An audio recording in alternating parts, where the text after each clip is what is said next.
Ding, ding, ding. We are live. We are live. Hello, hello. No, we are literally live right now, guys. Hello. Yeah. So, we are joined by Right the Hand. We are joined by Spurs Chemo. And we're joined by the big guy here called Sleeping Warrior. So hopefully we'll get some other people in. But I want to talk about this atmospheric pressure. I really do. Oh, you've nailed it. You've nailed it. Right the hand. Do you wanna tell us about this little experiment that you've done?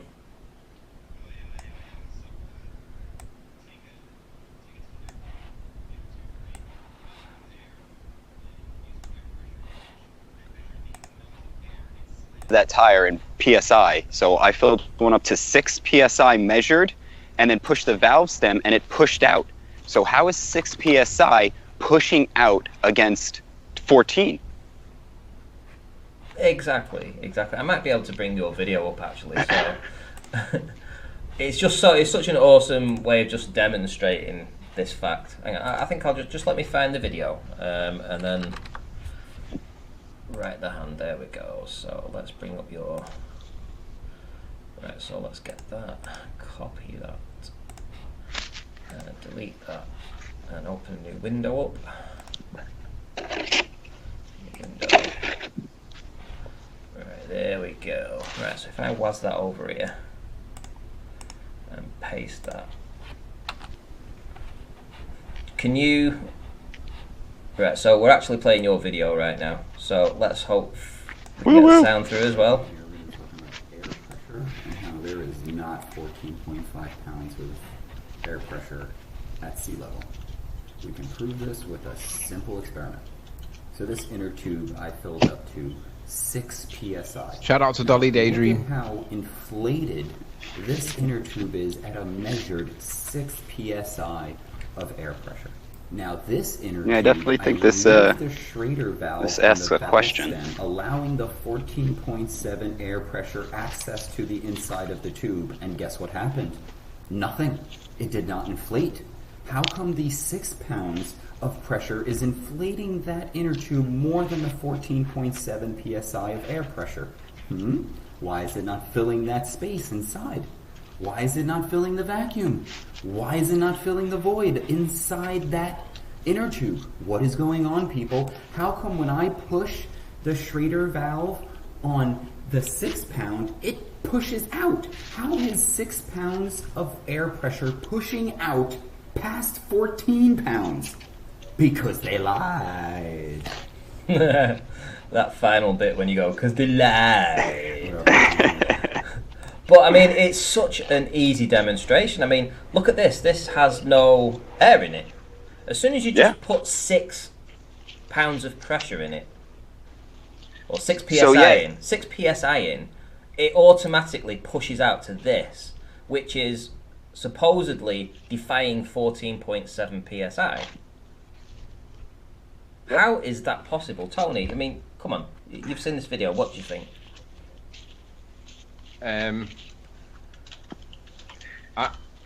There's two interpretations, right? One interpretation is that the pressure gauge used to measure the PSI in the first place was calibrated at sea level being 0 rather than sea level being 14.7 PSI. And if that was the case, that would make sense. Right, who's making all that noise? Is that right the hand? Hang on, I'll go on mute here. I know. So if it's calibrated at 14.7 psi as 0, then it gives you a relative to sea level pressure variation, which makes logical sense. Whether that's true or not is a different point. But it makes sense that logically it would be calibrated to be sea level as being 0. But that doesn't make it true. But on the other hand, yeah, you're right. You can't have 6 psi pushing against 14.7 psi and being stronger than or greater than. What would happen if you put the inner tube in a vacuum chamber and it wasn't inflated, and then you increase the pressure in the vacuum chamber? Would the tire inflate? I might try that. So what I'm going to pick up actually is a thing that I can hook my air compressor to. So I should be able to pressurize and depressurize the vacuum chamber. So I could probably get it to like 125 psi in there. So I mean, if the tire doesn't inflate when the ambient thing is 125 psi, we got issues going on. Yeah, but Anthony, you would know because you've looked at experiments with balloons. When they remove the pressure, increase the pressure, reduce the pressure, what happens to the balloon? Is that not the same as the tire? There's a different. The difference is pressure, isn't it? On the one hand, you've got the tire pressure, and then in my experiments, the differential is minuscule because the objects are very close to neutral buoyancy or like equilibrium. So there's no position where they need to be. There we go. What's that? That's Just wait for David to join. there we go. So I think we've got David now. Hopefully, I've sent him the request. He may have to set up his microphone and speaker settings in options. So if David can't hear us, or can hear us but can't speak, go into your little cog and change your settings within Skype and make sure that you've got your microphone set properly, David. David. There we go. Right, anyway, so yeah, back to this. I mean, it's such a simple demonstration. I mean, Spurs, when you first thought about this, what went through your brains?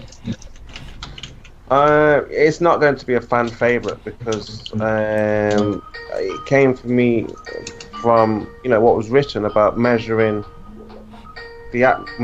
weight of the wind and the fire and things like that. So I just put it to people. Can it actually be measured? Are we actually measuring atmospheric pressure? So just went on from there really. And then when I asked the Ball Earthers, they were aggressively against this, and that usually tells me something. When they start perking up, oh, that's wrong, you don't know what you're talking about, this isn't, of course there is, and I'm like, well, how do you know? And you just hear the same rhetoric, from the Ball Earthers argument, we've done it, they've got it. So I just started to press, started to ask, started to investigate, and we're here now, right? We are indeed, and we are joined by David. How's it going? Oh, well, welcome, David. Excellent. Now, Yeah, so David has a very good understanding of it. He's been going against the Ball Earthers for a while now, and this pressure argument has taken a twist here because we don't even have to mention flat Earth anymore. We can speak about the atmosphere. They like to talk about the sky. I think we should call it the atmos, because if we call it an atmosphere, it implies that the atmos is spherical. Yeah. Without evidence to support that, we should call it atmos and just defy the ballers, because let's assume that it's not spherical. No, I agree. Yeah, you're right. So the atmos is now up for question because we need to conclusively find out if it's pressing, if there is a press. Now, Anthony, you were of the opinion before that there's a container, or the particles, the molecules, the atoms, or however you describe them, are hitting something. Are you still with that opinion? Well, I'm quite new to this because I've had like best part of 5 weeks off. Yeah. So I'm quite new to this. I've missed the initial stages where all the rejection and the ridicule. I've missed that bit. I've come to it at the point where people are asking, well, is there a legitimate question here? And I actually think you might be right, because if there was 14.7 psi of pressure at sea level, I know that there's a medical condition called a collapsed lung. If there was 14.7 psi, the lung would never collapse. It would always have 14.7 psi in it, because you couldn't get a negative pressure inside the lung if you're breathing, because it would always have 14.7 psi in it. So my own viewing is just from that perspective. I wonder, maybe Spurs is right. Maybe there is no pressure. That's why we've got collapsed lungs. Well, it's just a maybe, and that's why I'm asking the question. But it is just a maybe. I mean, maybe I'm wrong. that's why I'm asking the question. To the public.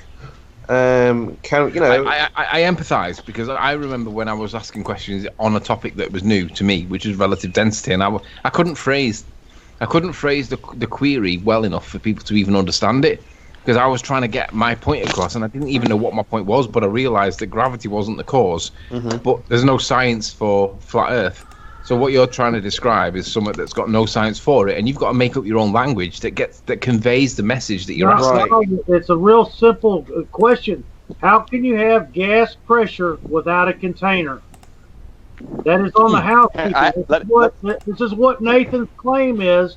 This is what the baller claim real is. quick? Right, Dan, hold on. Let David just say his point, because it is quite a good. I mean, I know.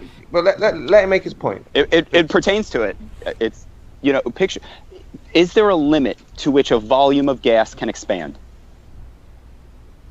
If you have a set amount of gas with a set amount of matter, it cannot expand into an unlimited amount of space. There must be a potential of expansion for every amount of matter, right? You can't stretch it indefinitely. So what if you had an Earth-sized container with a scuba tank worth of gas in it? Are you saying the scuba tank worth of gas will fill an Earth-sized container? I don't believe that. I think it would sit on the floor. That means that you have a container, right? You're the one that's saying there's a container. That's what you just said, right? I said if. Yeah, if you have a container. Well, what if you do? Go ahead and tell us all about it now.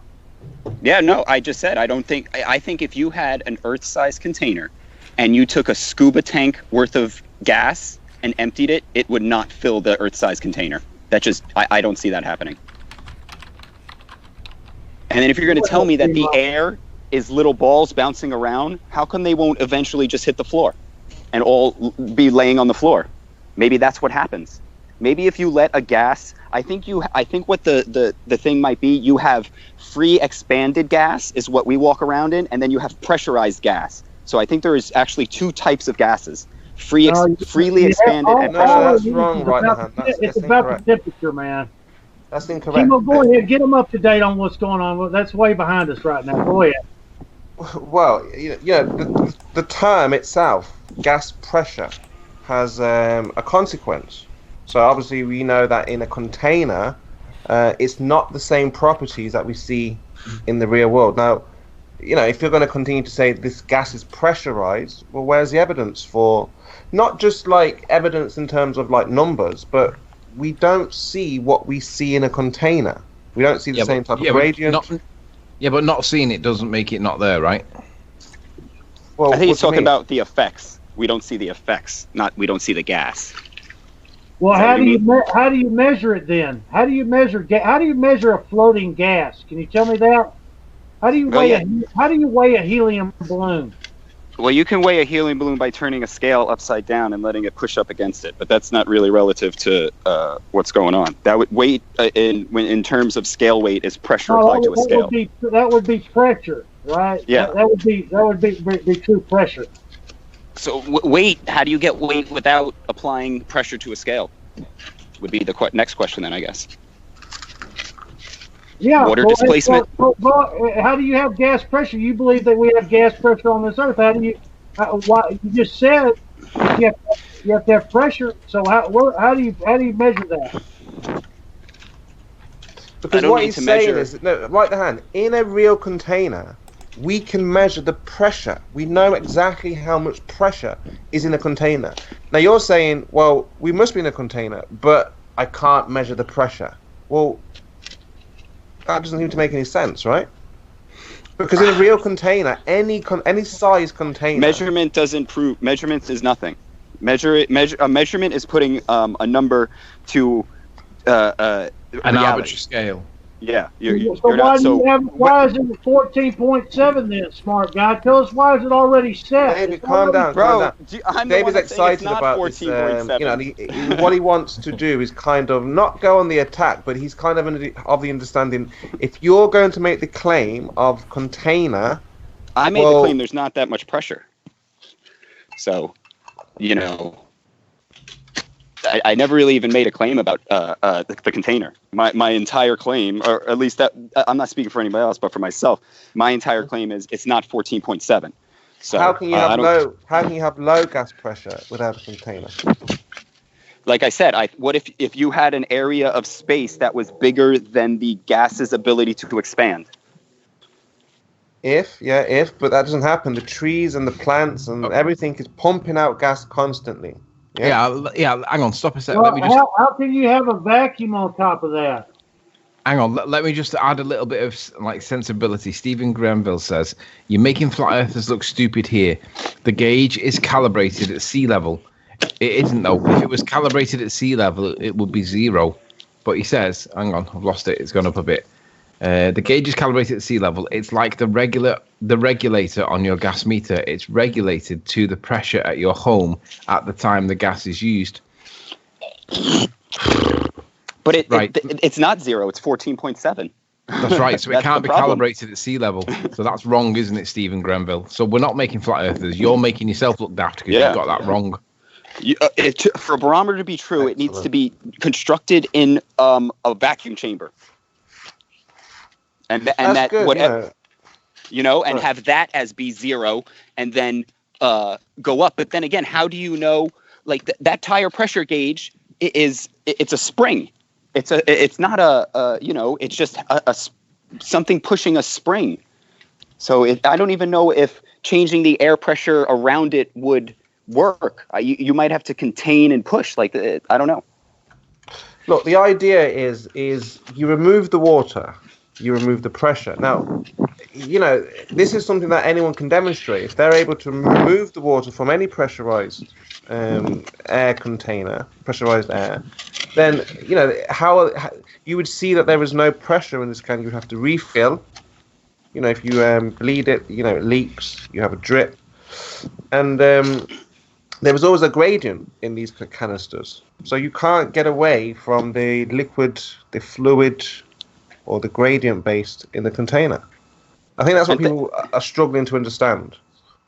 Here's something I'm struggling to understand too. So they say 14.7 psi of air pressure at sea level. Now, for every 33 feet of water pressure, you get another 14.7, which means that at 1 inch under the water, you have almost the exact same pressure as air pressure. That makes absolutely no sense. There should be a drastic change in overall pressure the moment you go underwater. Mm-hmm. Yeah. They backward engineer it. The barometer, they use 33 because I don't think you can measure air pressure that's not compressed. So they didn't have anything. So what they did was they took water and they just since air is water, they just expanded it, took the math, blah, blah, blah, blah, blah, and just made numbers. But yeah, I think it's all just numbers. So finding out how they derived that number is the question. Where did they get this number from? How was it calculated? Is it arbitrary? Could they have chosen any number? Yeah, they could have chose anything. They chose 33 feet and they made that 1 atmosphere. And then once that was 1 atmosphere, now every 33 feet underwater is 2 atmospheres. And now once you have your base setting for your barometer, it's only going to change as you go up. I mean, this has to be demonstrated, I think. Otherwise, people are just going to constantly be in denial, so...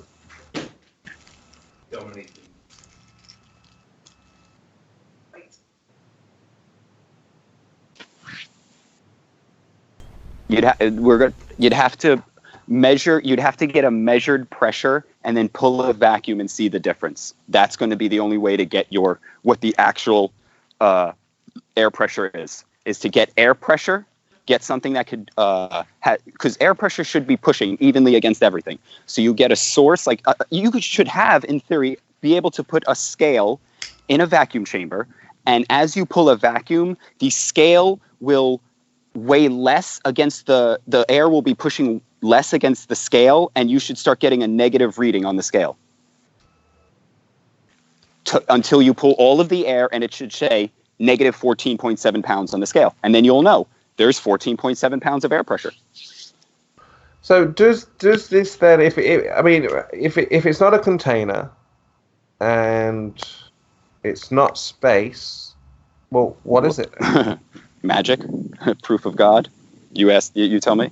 David, what do you think it could be?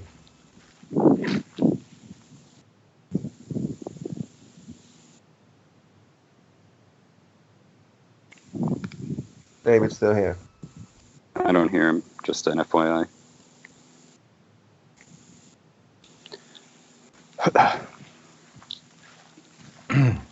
Well, for me, this is, it's something for the ball earthers to work out. And if flat earthers believe there is a pressure, then it's just something that just needs demonstrating. Saying the word barometer is just like saying gravity. Gravity, barometer. No, the thing is with the barometer, it measures so-called pressure, right? Well, if pressure is being questioned, now we're going to demonstrate that the barometer measures pressure. Now, I might be wrong, and I'm sure there'll be people that jump all over me if I am. But I believe a barometer is simply an expanding piece of metal that is influenced by, dare I say, temperature, and that temperature correlates with pressure. I don't think it's actually measuring pressure. It would measure because there is water in the atmosphere. So if any kind of pressure is being measured in the atmosphere, it's of the liquid form. So, what about electromagnetic pressure? Again, how would that? How Ranty, where are you?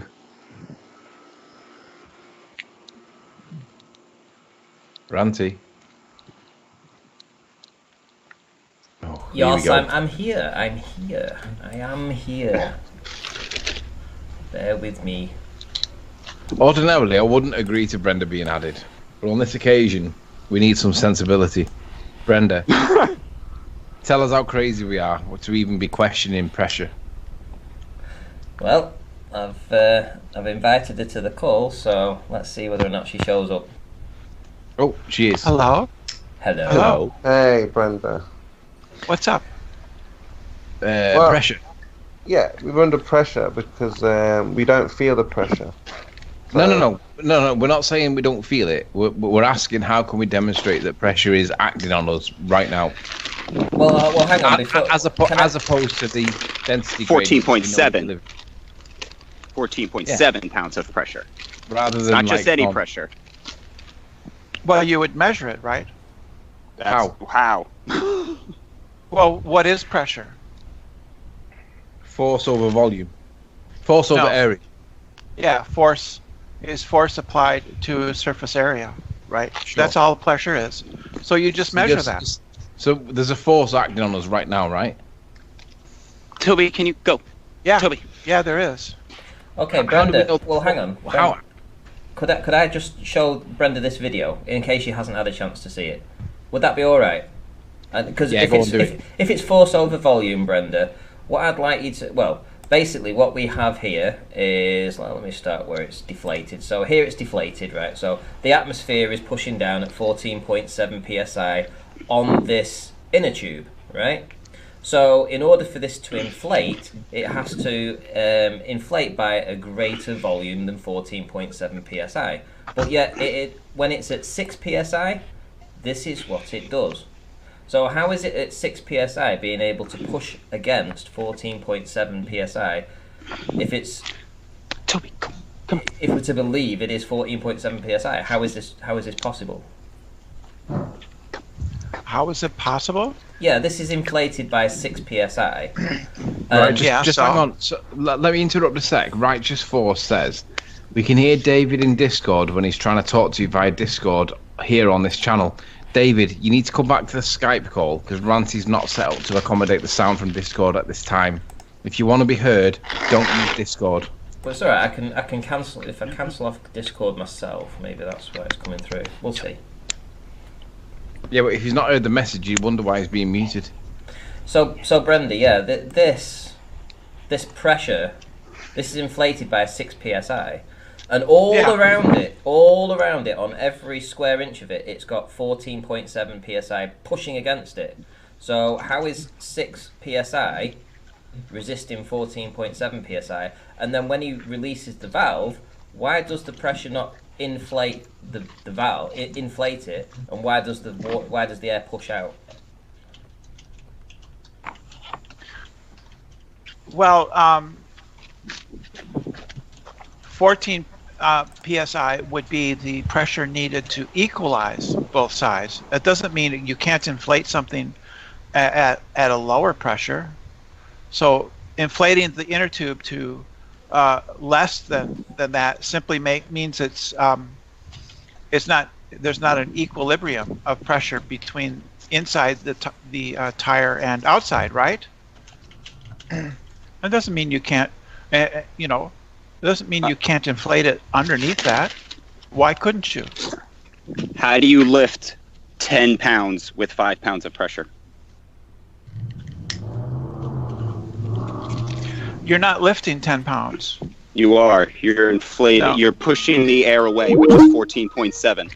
So you need a greater force than 14.7 to push it away. How do you push it 14.7 away with 6 psi? Oh, well, that's your answer. You don't need 10 pounds of force to move 10 pounds. No, that's not what we're talking about. Brenda, just in case you've not seen it, the rumpus is demanding that you look at Skype. Well, whatever. I don't have that always set up. I don't know. Shout out to Rumpus.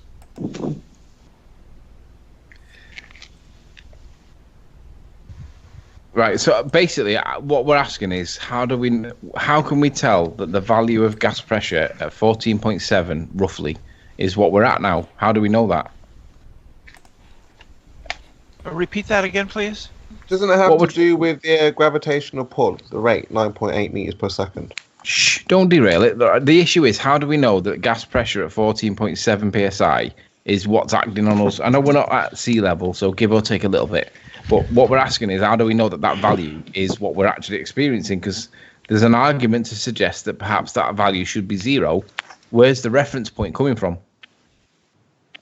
See, I don't know what the difference is. See, Rumpus is telling me, I'll just tell you guys what he's telling me in the Skype, is that there's a difference between gauge pressure and absolute pressure. Yeah, we know that. We know that we can have a tire pressure gauge calibrated to be 14.7 to read as 0. We understand that. What we're asking is, where does the relative gauge come from that puts us at 14.7? What's 0? You don't know. That's what you just said. You don't know. Yeah. So the way you measure pressure, right, is with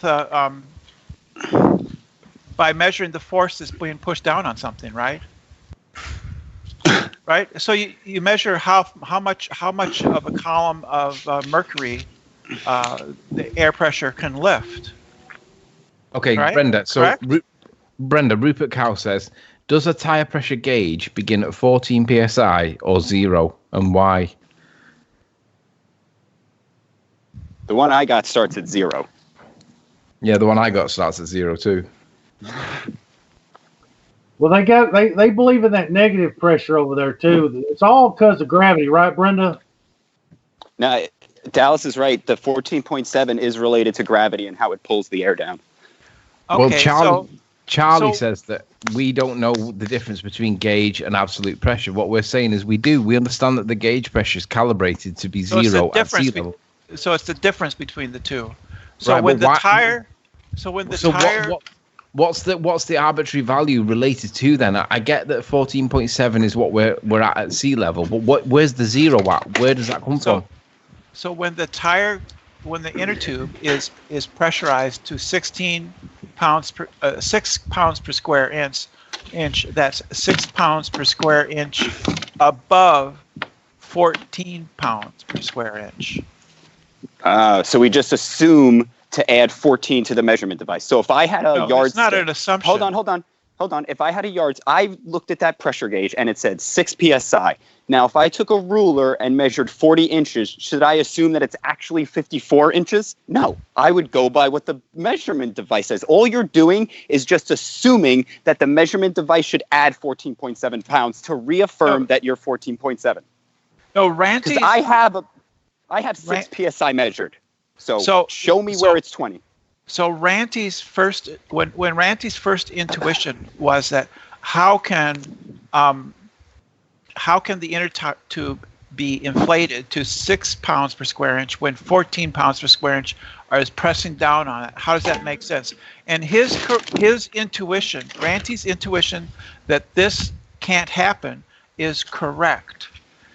You have to inflate it to 0, which is 14 pounds per square inch, and then anything above that is the pressure that is pushing back, it is able to go beyond the pressure coming down from the air. But Brenda, that's hang on. ridiculous. So Ranty's intuition, there's a big problem with that, intuition was correct. Ranty's initial intuition was correct. She just assumes 14 is 0.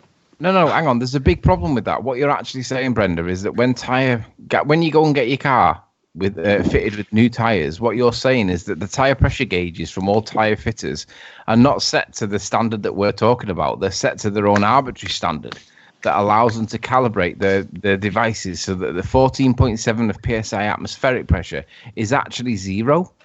Is that really what you're saying? Well, 0 is actually 14 pounds per square inch everywhere, because that's everywhere and that's always all the time. But how do we know that? How do we know that? That's the question we're asking. How do we know that you're right? Because we can measure the pressure independently. No, you're just telling us it's 14.7, and that's the 0 starting point. We can measure it independently. How? Right? By using a column of mercury. That's not measuring air pressure. That's measuring mercury. Yeah, it does. How much mercury it can lift. That's doing work. Okay, so it lifts 14.7 pounds. You're saying the atmosphere can lift 14.7 pounds of mercury. Show me that. Per square inch. That's what a barometer does. Show me a barometer. That's what it does. No, what you're going to do is it's going to move the mercury, right? And you're going to take a value and just establish that as 14.7. Yeah. Well, if you put a barometer inside of a vacuum chamber, all of the mercury will just fall out onto a barometer is basically a tube with a tray underneath called that holds it. If you remove all the atmosphere from it, all of the mercury will be in the tray. If you introduce atmospheric pressure, wherever the hole is where it's going to suck out that hole where you're sucking the air out of the chamber. That's all it's going to do. That's not how it works. That's not how it works. That's exactly how it works. Why you come over here telling these big stories anyway? How do you have gas pressure without a container? Here's the whole point. You're a baller. You believe there's a gas that we have gas pressure, but where's the container at? Where's your container that's holding the gas pressure in? What is it? You're going to tell me gravity, right? Right.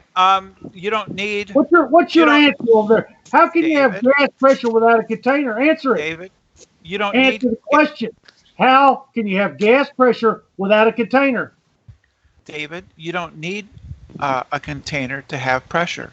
Oh, really? Really? Yes. How does this work? Brenda, hang on. Just Brenda. look it up. Pressure No, go ahead. Tell us why you believe. I will.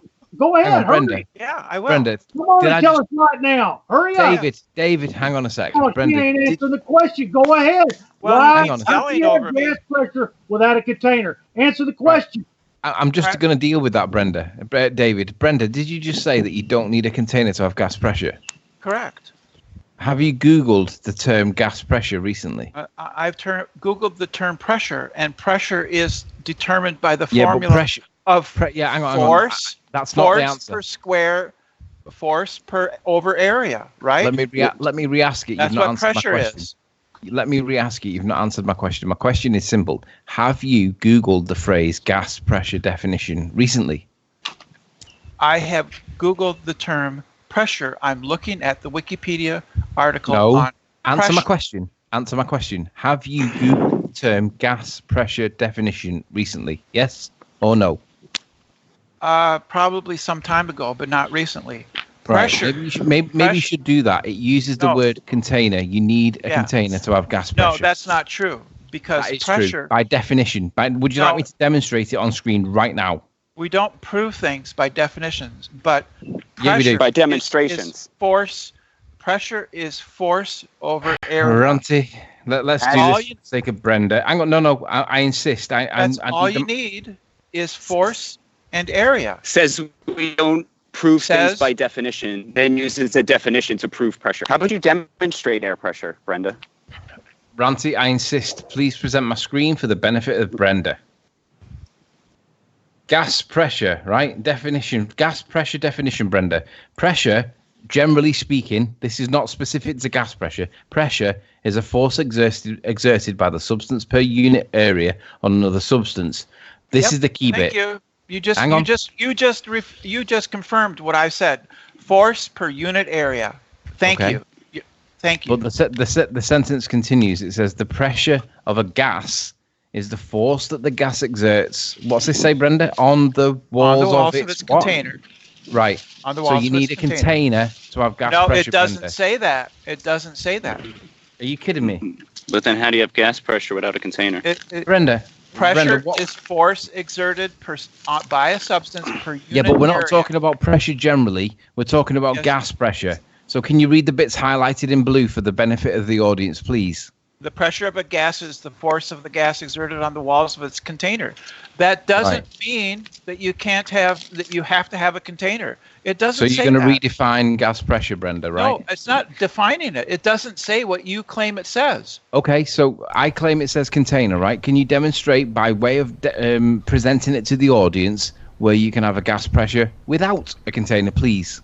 Oh, because it says in the sentence before that, pressure is a force exerted by the substance per unit area. Yeah, but that's not gas pressure, is it? That's pressure generally. What is the title? Brenda, the title you're claiming is gas pressure, isn't it? Brenda, you're claiming that you don't need a container. The title is gas pressure. Yeah, but what's the last three words of that first sentence? Brenda, you can't compare the weight of a solid and the pressure of a liquid to the pressure of a gas. It's different. No. Let's focus on the last three words of the first sentence. What does it say? On another substance. On another substance. So you're taking it out when you recite is force over unit area. You're not actually finishing the sentence, which is on another substance. And then it goes into detail as to what the other substance is, and it talks about a container. Well, the other substance could be, for instance, the wing of an airplane experiences pressure, right? It means a force exerted per unit area on the surface of the wing. It doesn't talk about a container at all. Brenda, here's another citation for you. It says the pressure of a gas is the force that the gas exerts on the walls of its container.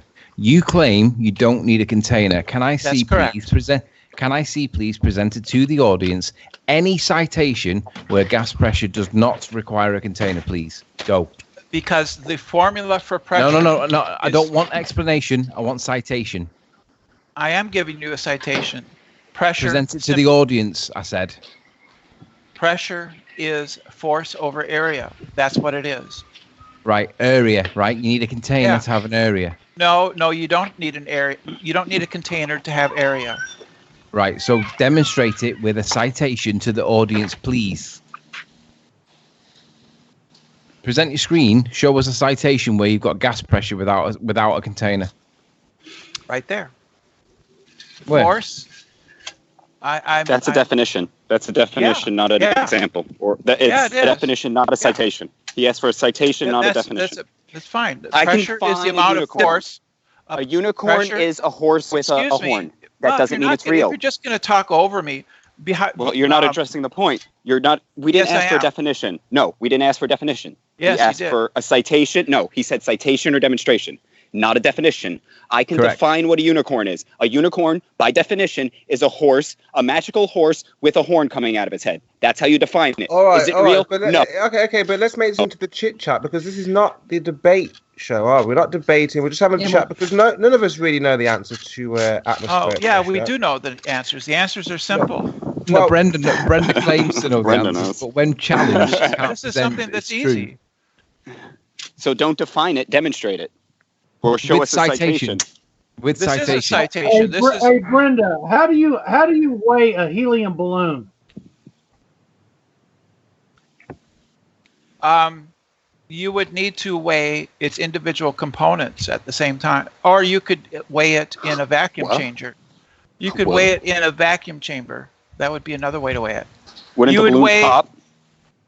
All right, see, No. Chemo, we've already debunked all No. this stuff. We've already debunked all this, and we're not going to rehash No. over it. So what No. is your container? You can't have gas pressure without a container. Yes, you can. You've given us no example of that. What is the example? Tell us just one thing in nature when you go outside and see where there's no gas pressure. Get in a high altitude balloon, and then take a step outside and see if there's any gas pressure. No, that's what we're saying is it's the difference in temperature, not gas pressure. What are you talking about? I can't even understand what you're saying. We know that. That's the whole point. So, The question is, how can you have gas pressure without a container? And you say, oh, yeah, you can. But you don't tell us how. How can you have gas pressure without a container? Please explain. Because the formula for pressure is force over unit area, over the area, the surface area. Okay. Oh, That's what it's defined as. Over that's a unit definition. area. What is Yes. pressing down over your unit area? What's giving you that unit area of pressure over you over there? Can you tell us that? What are you talking about? That unit What's area causing over there. the air What is to he give you- talking about? He means what's causing the air to have its pressure. What's the cause? The weight of the What's the column cause of air. of the weight? What causes weight, the air to have what is weight? weight? Weight is No, caused by no. Weight Yeah, is there you caused go. by gravity, of course. There Everybody we go. knows And that. see, and now you can see where the pressure gradient comes from. The Yes. pressure gradient comes from gravity. Of course it does. 14.7 psi is from gravity. That's where it comes from. So any flat earther who wants to be like, yo, what should I get into? Yo, 14.7 air pressure gradient is related to gravity. So if you give up gravity, give up that. Yeah, if you give up gravity, you give up it making any kind of sense at all. Yeah, because mass attracts mass, yeah. But the point is the pressure, you know. how So long we don't have have you 14.7 measured. Hey, right the hand. Brenda, what the claim here is that it's not gravity that's controlling this, it's temperature. How can you have gas pressure without a container is because of temperature. Temperature It's not because of gravity. These gases only travel so high because of the temperature that they're coming in contact with, and they fall back down. Isn't that the way all gases act and react? They fall back down because of gravity. No, they fall back down because of temperature. No, lie. they don't. I don't think it's made up of tiny particles. How does it make any sense, David, to say that they rise up because of temperature and then they fall back down because of temperature? Because we know in the real world that's exactly what happens. No, it isn't. You go up, as you increase in altitude, it drops in temperature. A provable fact that at the top of a mountain, it's a lot colder than it is at the bottom. So what? So temperature what? That air is just like clouds. Clouds are only going to fly so high, right? Maybe the temperature. Hold on. Maybe the temperature is lower because there's less water to contain heat. So exactly. Now you're getting it. There we go. Explain to me how temperature creates pressure. Because temperature is a reading of matter. Temperature is not a thing. You don't have temperature. You have to have something that has temperature. Okay. So what causes temperature? What causes temperature is the expansion. Temperature is caused by the expansion of mercury in a tube. Okay. No, that's not what causes temperature. Okay. You're going to assert your religious beliefs on what causes temperature. It's not a religious belief. What you're describing is pressure, not temperature. I didn't say why it happens. I said it moved. I didn't say what caused it. I didn't say temperature make pressure. Temperature is not a thing. Pressure is not a thing. Yeah. I know it's not a thing. They are descriptions of things. Okay. So what is temperature? So what is temperature a description of? That's the frickin' question. It's not. You would say that it's the measurement of how fast an atom is bouncing around, and I think that's bullshit. So I think there's a better explanation for what temperature is. Write the hand. How long have you been trolling as a flat earther? Because we know that you're a globe earther. Yeah. How long? That's true. Hang on, guys. No, it's true. Do we have to go on to the ad homs, really? It's true. I said it once. It's not an ad hom. I said it once, so it's true. Globe earther? Could I just rudely interrupt, Brenda? Once it's true? Brenda, did you say gravity? Yes. Is gravity a force? It can be considered as a force. It's not a force, though, is it? Yes, but it can be considered as one. As George Boozer, who you quote, yeah, but my car could be considered a Ferrari, right? But it's not a Ferrari. No, your car can't be considered a Ferrari because it doesn't. Yeah, right. So it's not a force, then, is it? Can I tackle this pressure issue? Yeah, I tackle this pressure?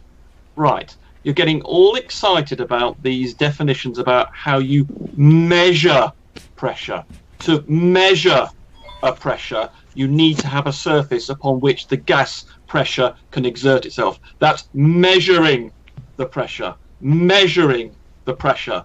To measure the pressure, you need a surface, but to create a pressure, you do not need a container or a surface, but you do to measure a pressure, because the device that you've got to measure the pressure needs a surface upon which the gas molecules can hit, and then it makes a measurement. So you need a surface upon which the gas molecules can hit, and then the device, like a barometer that has a vacuum in it, can measure the pressure because it's got a surface. But you don't need a surface to create a pressure. How do you weigh a helium balloon? Go ahead, tell us. Do what? Sorry, I missed that. Hang on. Balloon then. I missed that. You have to repeat. How do you stop ranting and repeat it slowly. Repeat slowly. I can't hear you. Calm down. Repeat slowly. Calm down. I think the question was, slowly. How do you measure a helium balloon? You miss dimensions? Just in general. You don't need to know its dimensions. Just how do you measure it? Well, you measure something with a ruler or something. What's he asking about? The helium. Right, you're asking about the weight. Right, you're asking about the weight or the mass of helium. Right, you didn't say that. The weight. Right, I'll tell you. So the guy's now asking me how you would measure the mass of the helium. Someone's scraping their bloody microphone. Right, how you measure the amount of helium, the mass of helium. You do that because we've got gravity exerting its force upon the helium molecules, well, atoms in the case of helium. It creates a weight. And then you go into a vacuum chamber. This is how you measure things. There are all sorts of measuring institutions, and then when they measure the weight, let me finish.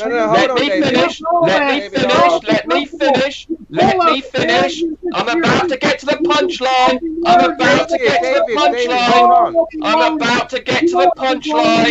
I'm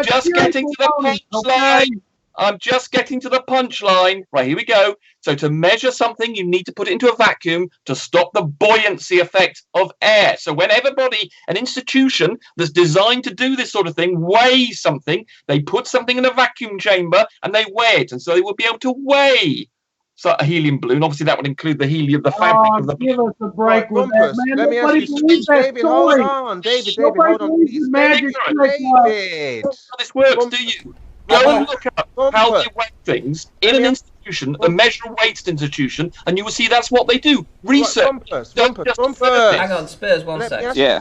Spurs, we gotta think of the audience, people. Think of the audience. There's a lot of people listening. When it's just screaming, the audience it kills their minds. Like I tell you what, can we get this rumpusing over with for the next 5 minutes? Can we just have David against the rumpus for 5 minutes, and then when they've literally shouted at each other for 5 minutes, then we might be able to speak, yeah? Can he take turns? He seems to have difficulty taking turns, this guy. Right, shall I explain it to him again? If you go and research, just Google, go and look at how institutes of weights and measures the weight of something, and you will see they put it inside a vacuum chamber to avoid the buoyancy effects of air. So whenever we measure something in your kitchen, you're not allowing for the buoyancy effects of air, but because it's small, you don't have to consider it really. But if you want to do it accurately, you need to measure the weight of something in a vacuum chamber. How do you weigh negative weight? You got it's anti-gravity. I mean, a balloon is what do you call that? Anti-gravity? What do you call that? I call that buoyancy. Just like buoyancy. So you agree? Okay. Hold on. We got it now. You're familiar with a swimming pool. Whatever's in your favor. We suck the air out of the chamber. I'll explain to you. And the balloon I'll explain it to you. the hole where the air is being evacuated. I'll explain it to you. That's how we measure it, right? I'll explain it to you. Man, you're so full of crap. I'll explain it to you. Right, when you take a ball, or say a football... You don't need to explain it to me. I don't fall for that. No, you don't understand. I'm about to explain to you. You'll understand if you listen. You'll You'll understand if you listen. So if you take a football, for instance, you try and push that into the water, you will feel that buoyancy force. The same thing happens with air. Air actually pushes up if you have something. Wait, hold on. There's a problem with that. Wait. Time out. You're going to tell me that 1 inch of water, which has 14.7 psi of pressure to it, 1 inch of water, you could Google it, 14.73 can support a football, but 14.7 of air can't? What's up with that? No. 1 inch of water has 14.703 pounds of pressure. Okay, sea level has 14. Let me finish. I'm coming to the punchline. What do you mean by an inch of water? You mean I'm coming to the. I mean, what you mean by 1 inch of water? Don't understand. Water that is 1 inch deep. Right, now you said it. Well, why didn't you say that before? Okay, we're dealing with a 1 inch depth of water. Okay, yeah, right. And its pressure will be 14.703. And you're going to tell me that it can support a football on it, but 14.7 pounds of air pressure, it just falls right through. Bullshit.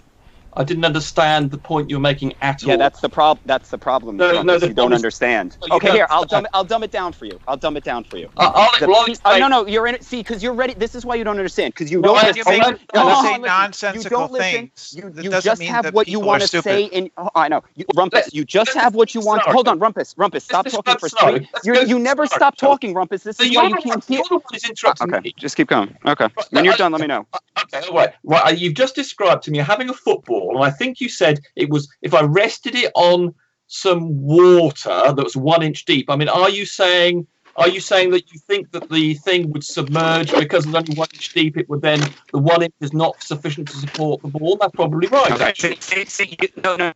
See, Rumpus, you didn't see. This is what happened. You didn't listen because all you were doing is waiting for your turn to talk, and you didn't care what I said. You just wanted to say. Now listen, okay? So listen, and you'll understand. So listen, don't talk. Just listen. If you had a dish or a pool of water that was 1 inch deep, the measured pressure under. See, he don't just listen. Open your ears, close the mouth. I said yes. Okay. The mouth is open. The mouth is open. Ears on. To confirm that you can only have one open at a time. Your mouth. I said yes. So when your ears open, well, you can't. I said yes to confirm that I was listening to you. No, you'll say I'll know you're listening. Yes, I was agreeing with you. You're not listening. You're talking.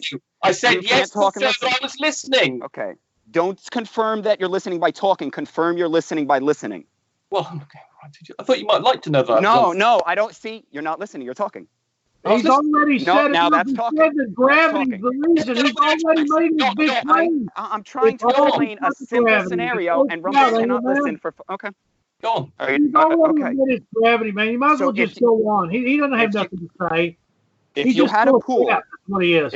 If you had a pool and the water was 1 inch deep, and you took a football that was filled with air, and you put it on the water that was 1 inch deep, it would support the weight of the water with its 14.703 psi. Now, if you take that same football and put it in the air that is 14.7, it cannot support the football. So you're telling me that 0.03 psi worth of pressure is supporting the football. I don't buy it. Okay, let's draw a diagram because you're not making any sense at all. Let's draw there a diagram. We go. Okay, and I don't need a diagram. Well, you do because I'm not understanding. Okay, if you can't picture a pool and a football, you can't picture a pool 1 inch deep in your head. No.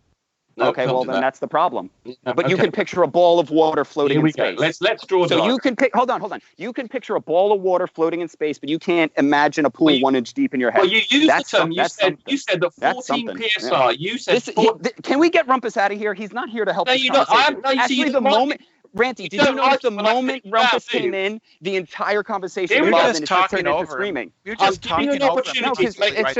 It was all civil until Rumpus got in and just talked. I made the point, and all you did was say, I don't understand what a 1 inch deep pool of water is. I'll tell you what it is. Wow, shut up for a minute. The term that you said that the 14 psi supported the ball. That statement doesn't make any sense. So if I'm showing my screen, I don't know if you can see this, and we'll have a ball. What's the pressure of water? What's the pressure of 1 inch of water?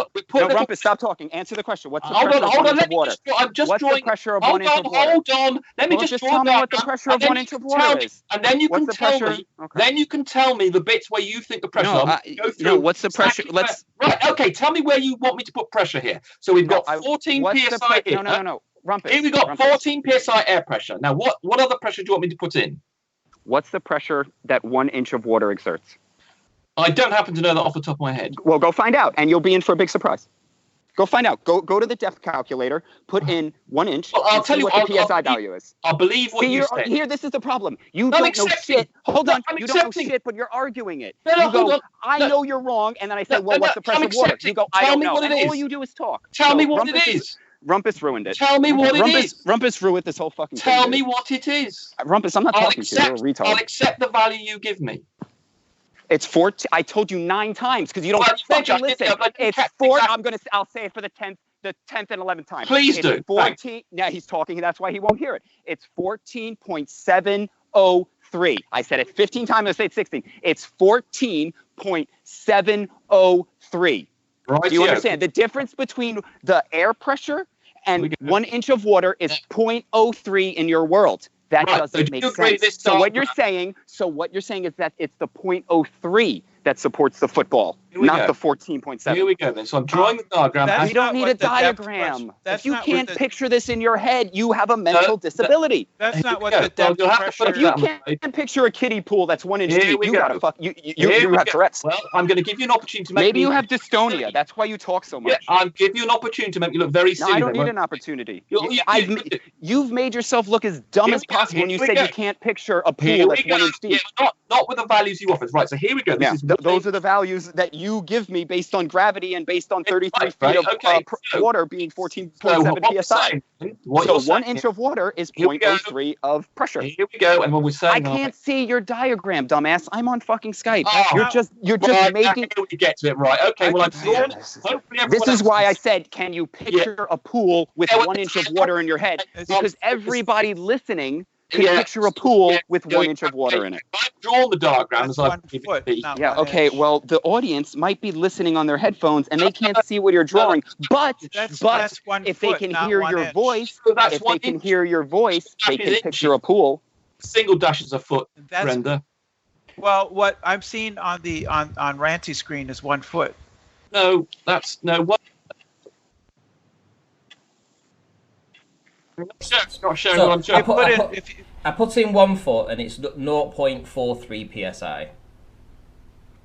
Yeah, if you put in 1 inch, it's 0.04 psi. Yeah, Yeah. 0.04. So the difference in pressure So you're between 1 inch of water and Oh. atmospheric So the pressure physics is of the difference of 0.03. foot, not an inch. Well done. So in fact, I stupidly trusted you there for a moment. I thought that was a mistake, and it turned out to be. You can't even get your own arguments sorted. Bro, You it's Hang your on, what, argument. what? I was off. Christ, what a It's moron. 0.03. It's Let 0.03 me put it in. psi. 1 Not inch. what you said. You said it was 14.703 at 1 inch down. Because, What's a killer? dude, that's what you're saying it is. God, because you don't listen. You just babble. did- I You made just a- babble, listening to Rumpus. that, I That's made- why you don't know anything, because you never shut the fuck up and open your ears. You Please, just I made a non-stop mistake of talk. believing what you said. Right, You let's never go. stop talking. You I think literally right the hand. never I think stop right talking. the hand is Holy the fuck, Rumpus Rumpus just antiparticle. not. He just never stops talking. He Because he 246 words a minute. Like being shown up here. 246 words a minute. You got that value wrong. No, Rumpus. Well, Stop no, talking. okay, Stop. well, doesn't Listen, it? what's the stop? No, Someone no, look no, no, at no, no, no, value. no, no, no, no, no. Rumpus. What's air Someone- pressure at sea level? Rumpus. Rumpus. What? No, no, no. What's air pressure? No. I just took these guys off for just a couple of seconds because I needed to rest my audience from this for just a little bit. Don't worry, when we come back, they'll still be at it. 0.7. No, Rumpus. it's not. And Right. Ranty According- just proved you wrong. Ranty No. just proved Listen. you wrong. Oh my God. Right According to you, according No, to you your should be listen, wrong. you're just not okay. When you, I'm not going to speak until I hear 3 seconds of silence because that Right. then you know people are listening. That space, we'll find out what the exact value is for 1 inch worth of water. Would someone please like to tell me? And I'll put it in this diagram. 0.04. Take a breath. 0.04. Now, 1 inch. okay, hold on. Without Zero. speaking and No. People see the diagram. Take the 14 away. 0.04. now you have to. Now what you're saying is either A, that pressure is of water is. Oh, okay. We haven't got the gram sorted yet, so... Oh, what have I cracked? Oh, what's going on here? Why have I died? Oh, here we go. Right, so I didn't hear again. It was 0.04. Is that correct? Yes. Oh my God. Right. So my diagram now shows. It's So 14 what is the pressure of what is the total pressure of water at 1 inch? What is Right. the total value? 14. Total value. 4 psi. Say it one more time. I didn't hear you. Say it real slow. 14. Slower. I've been Slower. told that it's Slower. Okay. I've been told that it's 0.04 per inch, so therefore it's 14 psi my diagram at the surface level of the water. Therefore, 1 inch down, it's a 14.04 psi. Do we agree on that now? Yeah, you need to reshare it again as well. Oh, Okay, right. so 1 inch underwater, the pressure is 14.704, right? No, it's 0.04.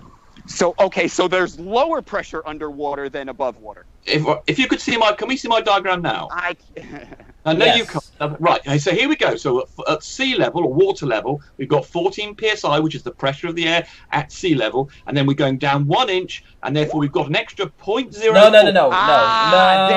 That's what you take the you 14 forgot. off. Take the 14 off. No, It's you not don't 14. take the 14 off. No, you don't. It is 14.04 absolute pressure. No, it's And that's my point. 0.04. That's my point. Is that you're telling me there is a 0.03 difference between sea level pressure and underwater pressure? Retarded. No, It would be a drastic difference. Ranty, the calculator you did just says, what's the difference between 0 water and 1 inch down? So you add on the 0.04, so at 14 No, it's not. psi It's what's sea level. the- Can I have the floor for just a second, please? Can I have the This is floor really for just simple. a second? Can I have the floor for just a Yeah, second? it's 14.704. Right the hand. Can I have the floor for just a second? The paragraph above the pressure depth calculator says this calculator determines water depth to reach a given or given a pressure or the pressure at a given depth. You can enter the depth or pressure input with most common units. It will be converted automatically. Here's the point. This calculator does not add air pressure at the surface. The results are relative to surface pressure. There we go. You are an utter. Okay, moron. so now what? So now, okay. So now what you're Relative saying. to- So okay, relative hold on. to So what you're means saying. in addition to So okay, so water pressure at it's at 1 inch under it's 14.7 plus 14.7 plus 0.04. Yeah, so I took it as 14. Yeah, okay. Yeah, there you go. Yeah, It's good job. relative. Yeah, it's all, Well, okay, it's all well, relative, right? Okay, let's decide. I might How argue. you're just asserting that. You just asserted that. It's You just said measurable. You No, can where- use a show. barometer. You Show can me where use a it's- barometer No, to measure show- the oh, air hold on, pressure at hold on. sea level, you moron. Oh no, your barometer is the barometer is valued at sea pressure. So No, one it's not. No, I'm telling barometers you. measure the Okay, absolute Rumpus, pressure. let me ask you this. Why did my tire gauge read? Why did my That's a tire gauge? tire Okay, gauge, that's okay. not Why a did it reach? barometer. Why did it reach 6? Why did it read 6 psi if it was 20? Okay, here we go. I'll explain to you really, really slowly. I don't want an explanation. Right, guys, nobody's hit.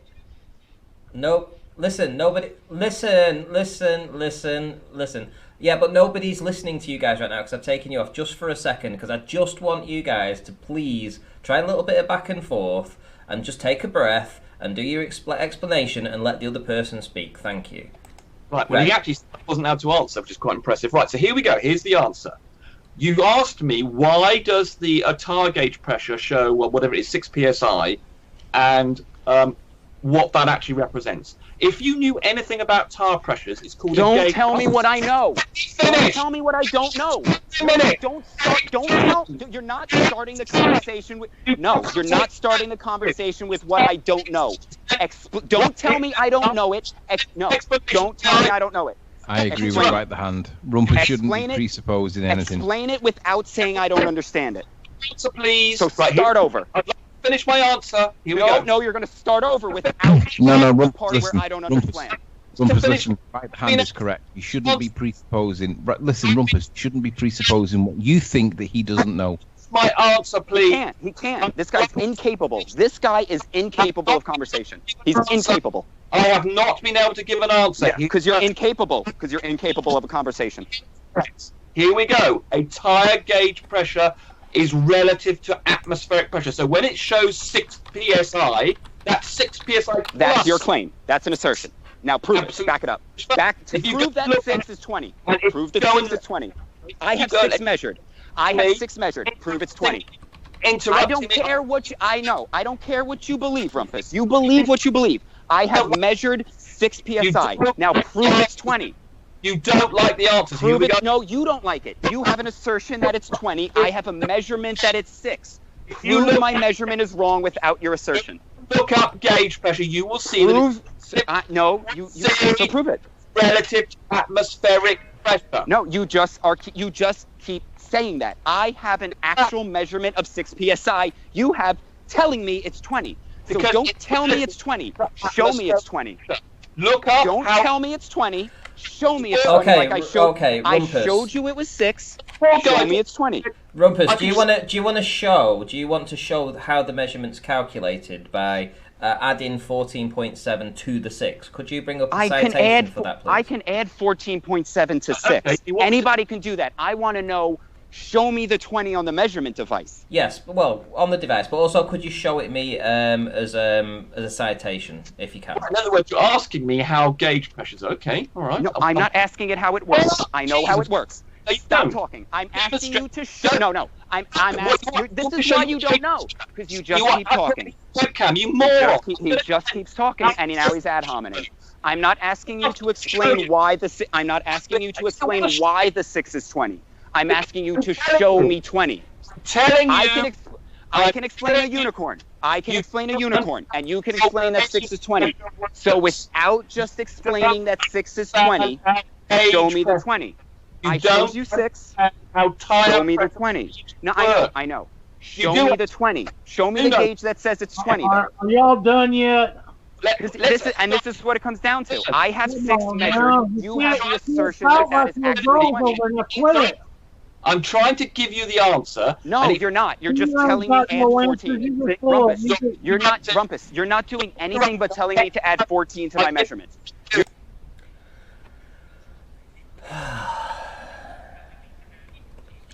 Silence is golden. He's already told on himself, okay? Can That's we not because of gravity was what he's talking about, right, Rumpus? I've It's been all because of gravity, right? He's not even hearing. He's not even coming It's all through. because of gravity, right, Rumpus? No need to explain. Just say yes or no. question. I've been asked a question, and I would like to finish it, and then I will. But no, you're not answering it. You're just saying add 14 to the 6 and it becomes 20. But you can't. Show me the 20. Gravity, right, Rumpus? I'm trying to answer the question. No. Don't answer it. Show me 20. Question. Show me 20. I'm trying to answer No, the you're question. not. You just keep saying add 14. All right, let him just- go. that's all you're gonna do. Let's hear his explanation. Go ahead, man. Hurry up.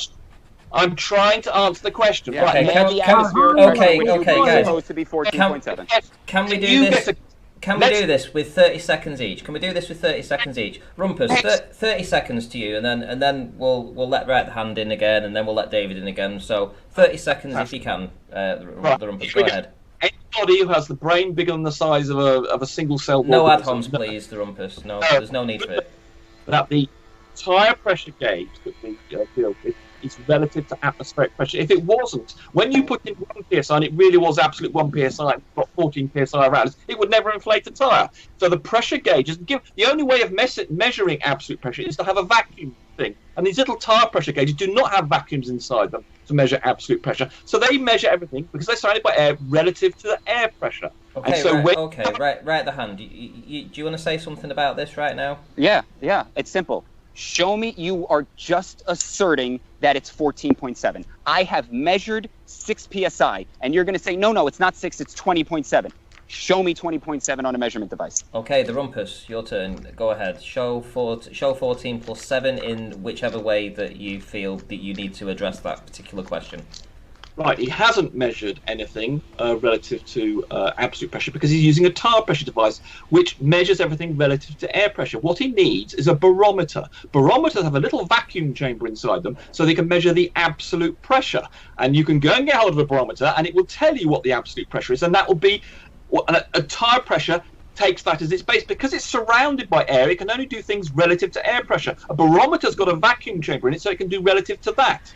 Okay, David, do you have anything to say about this? Yeah, we need to do a little recap here. Rumpus says that the reason the atmosphere stays on the Earth is because of gravity and not temperature. Most flat earthers say that we have an atmosphere because there's a dome on top of the Earth. There is another option, which is temperature holds the atmosphere on the Earth, and that's what me and Kimo are arguing right now. And you guys can, and there is no gas pressure, that it's nothing but water weight in the atmosphere that will come back down as soon as it gets to a temperature.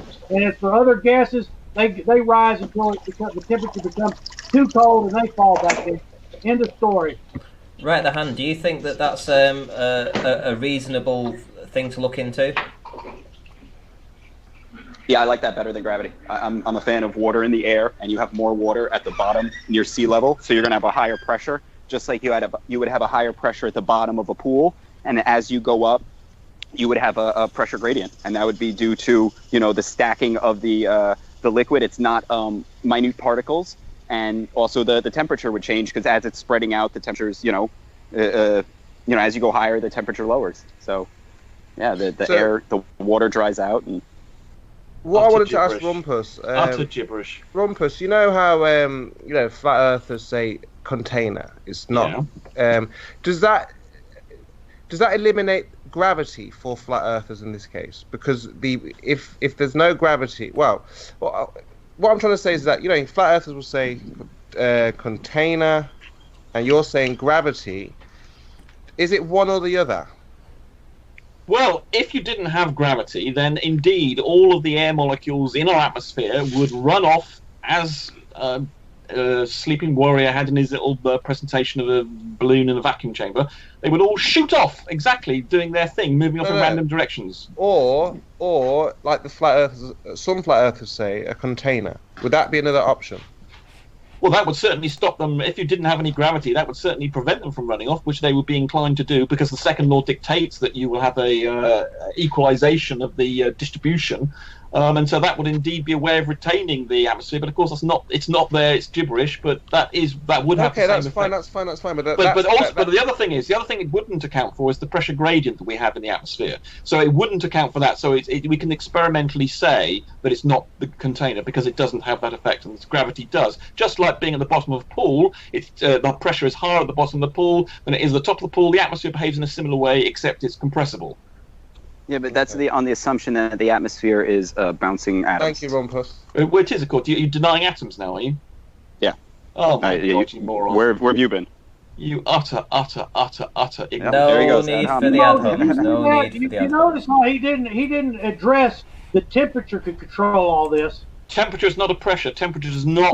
You need a force. You can't have a pressure. I'll address the temperature. Okay, let me I'll address the temperature thing. You cannot have a pressure without changing. I will address the temperature thing. I'll address the temperature thing. Right. To hold something like gas molecules in place, you need a force. So you can do it now. You can have your container. Let me finish. You can have a container which applies a force and would contain the gas. Similarly, gravity is a force that contains the gas. But temperature is not a force. It's not a factor. Temperature is just a measure of the speed, or the root mean square of the average speed of molecules. Couldn't we consider temperature a force? No. Hey, sir, Why you got to remember. You consider gravity a force. You go explain. It's a very different thing. Hold on, let me say one thing.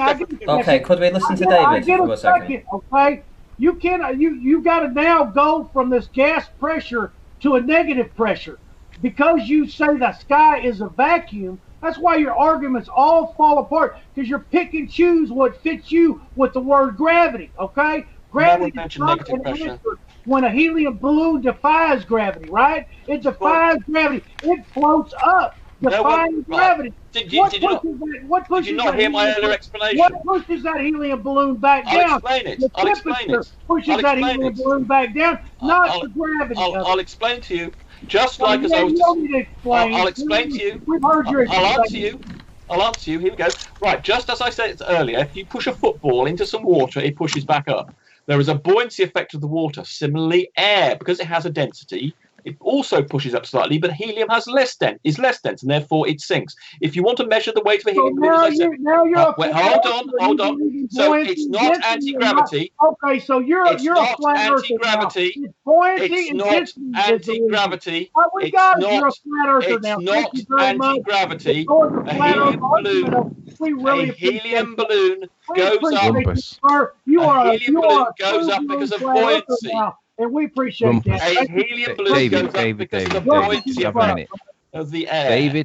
David, just have a minute. Rumpus, can I just ask you one quick question? Is gravity a force? Yes, it is. In a manifested, well, gravity, the term. No further questions. The gravity, as in our 3D world, is a force, yes, but the gravity in 3D world.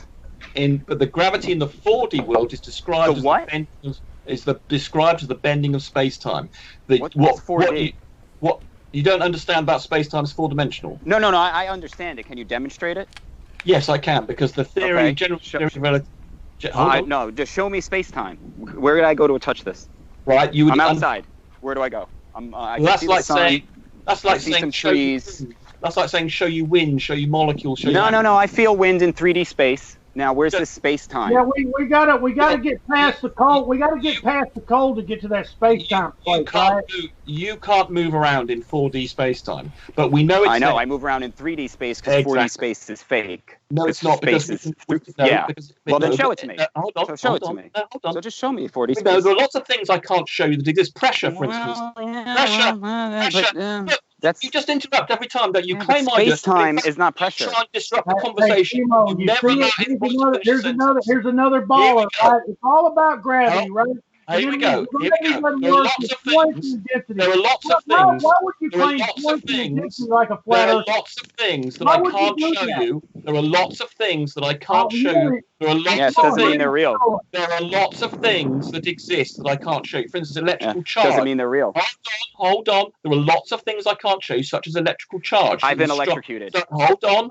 I've never been hit with strong nuclear force. There are lots and lots of things in the world. Hold on. Stop interrupting. I didn't interrupt you. I don't interrupt you. I don't interrupt you. You interrupt me. Only when you're interrupting me. Okay, let's do 30 seconds again. 30 seconds and 30 seconds. We're off topic. We're so far off topic. So you can't stop interrupting, can you? Right, here we go. Just a babbler. Again. Right, so there are lots of things in the world that you can't see visually, like electrical fields, magnetic fields. There are all sorts of things. Atoms you can't see directly. There are lots of things in this world you can't see and that I can't therefore show you. But there are lots of predictions made by the general theory of relativity in 4D space-time that we can see. For instance, hold on, stop interrupting. You're interrupting again. Oh, so the predictions make what you think is happening real. Oh, I get it. So if I make... Okay, so if I think... Okay, I get it. So I know. Yeah, you had 30 seconds. You had 30... That was 30 seconds. You had 30 seconds. You interrupted us forever. Hang on, guys. Whoa. One at a time, please. One at a time. Okay. Right. The rumpus. Give him 30 seconds. Yeah. Before he goes on for 50 more seconds. So predictions don't mean that what you think is happening. Oh my God! He's like, the rumpus, please. The reason that it happens. A prediction is based on previous viewings of the event. If you drop a rock and watch it fall, you're not making... Hold on. Rumpus. Just get 30 seconds. Give me 30 seconds, I gave you. I gave you 30 seconds, you give me 30 seconds. A prediction does not prove why you think the prediction is right. So if I pick up a rock and I go, because my brain power controls this rock, it's going to fall to the ground. I drop the rock, it falls to the ground. My prediction came right. Does that mean the cause was correct? No. So when you say atoms can make predictions, no. The predictions are based on what you see, and the cause is your manifestation of faith of why. Okay, Rumpus, your turn. Take yourself off mute and respond if you can.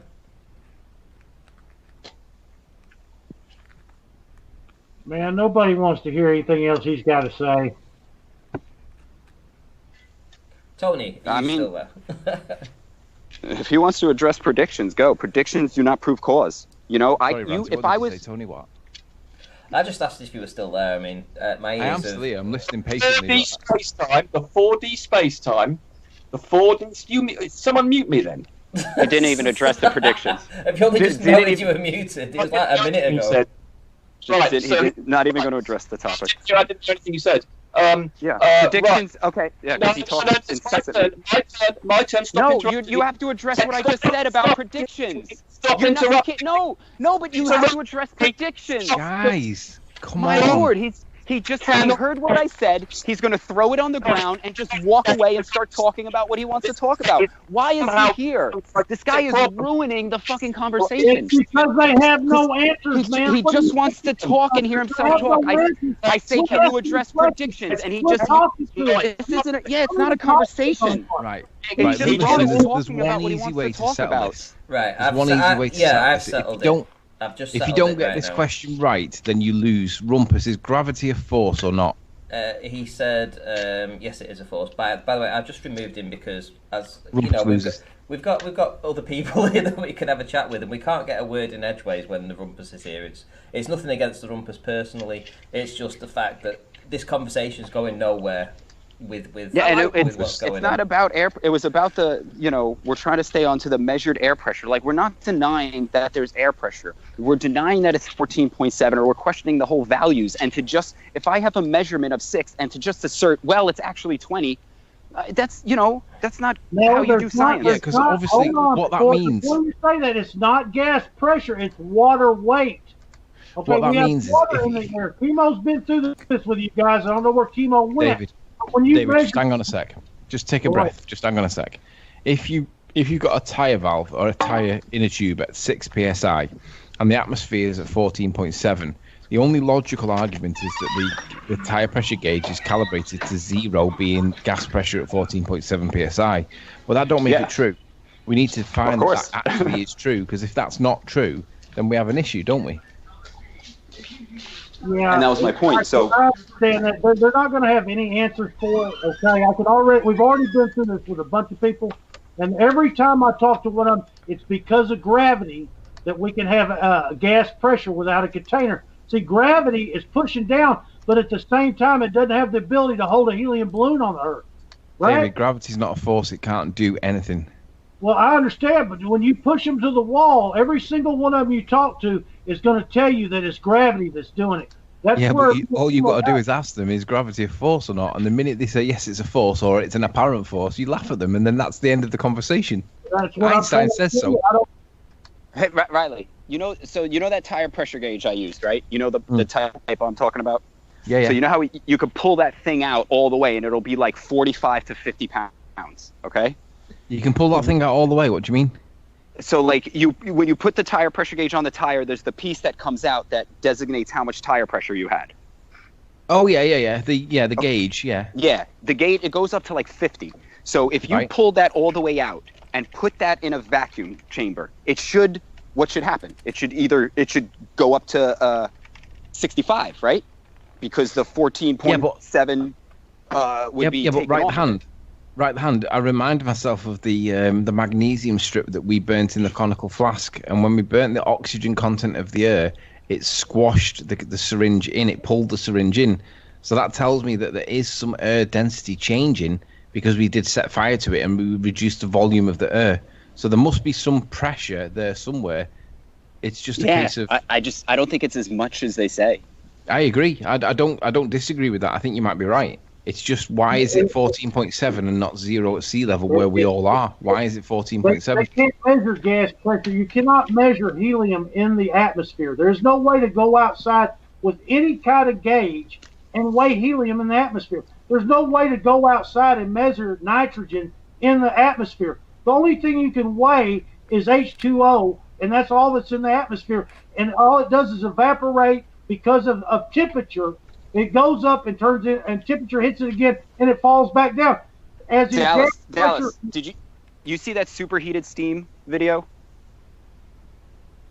So they boil water, and it creates steam, and they send that steam through a pipe, and then heat the pipe, and it's dry. It's evaporating so fast, the atmosphere around it is the reason for that. No, I think that I believe the air is water. Hot, because it's hot, it's soaking the air, the water out of the air. If it was cold, it would be wet. Just like Sandra's on her way over. Just like when you go to the grocery store in the summer, and the top of all the freezers are soaking wet with water droplets because it ain't cooling as good.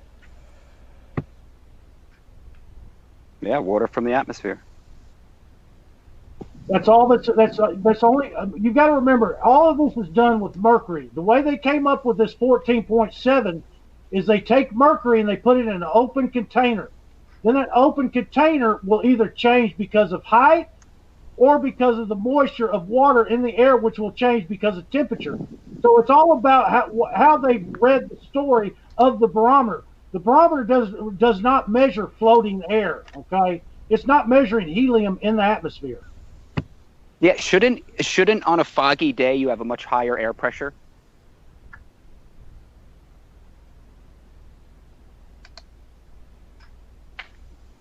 Right? You have temperature change and water in the air. Yes. What I'm saying, like, if what they're saying is true, and on fog it should just be crazy high air pressure. It shouldn't be 14.7. Yeah, that's what it does. Everybody needs to get on. You got to understand something. The question here is, how can you have gas pressure without a container? Okay, the ballers know that the law of Boyle's law or any of these other laws state that you have to have a container. Okay, so they would have to live in a contained world. But then when you push them to the wall, they go away from the container. You notice how now that that this law no longer exists for them because they have gravity, right? So gravity is what's holding these gases in, but these gases defy gravity. That you could just go get a helium balloon and it'll defy gravity. So why does that balloon stop rising? Because of temperature, right?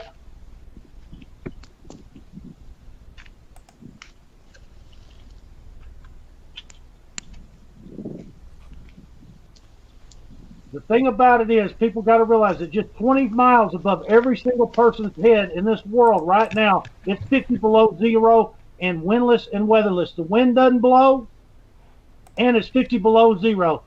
So, I mean, and this is just 20 miles above your head. It's just constant temperature. It doesn't matter what happens. It doesn't matter what happens on the ground. Yes. Rancy, can I just point out that Rumpus has removed right the hand from this conversation? Right, okay. Right, so right the hand can rejoin, so I believe, is that right? I still hear everybody.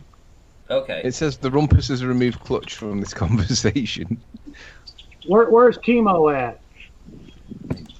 I'm here, David. Well, David, it's very interesting listening to how people are understanding it. So all I wanted was for this to be discussed.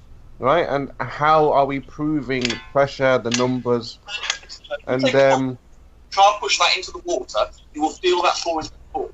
Hey, Dayan, if you'd like to, if you want to mute your watch page, sorry. Right, there we go. And yeah, welcome. You sent me a message and you said, can I get on the show to tell you how that thing with the tyre is possible? Obviously, none of the people on the show know something very specific about air, so I'm extremely interested to see what you've got to bring to this. So, away you go. Everybody on the show missed a very specific thing about gases, that gases do tend to have a volume, and nobody specifically stated how many liters or cubic meters of air it's inside that tire to get it up to 6 psi, which is the crucial thing in the argument. Not the actual psi, but the amount of the air that you need to get it up to that point, because you can take the same amount of air and get it up to 20 psi in a smaller container.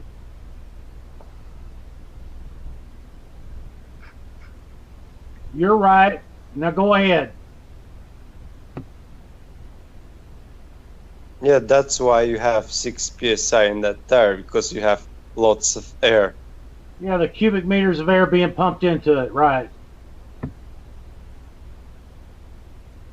So how can you have gas pressure without a container? That's the question.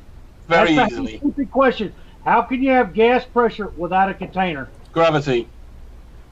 There we go. Another gravity. See, we've got a vote going here. We're about five to I don't know how many on gravity is the reason that the Earth's atmosphere stays on the Earth. Yes.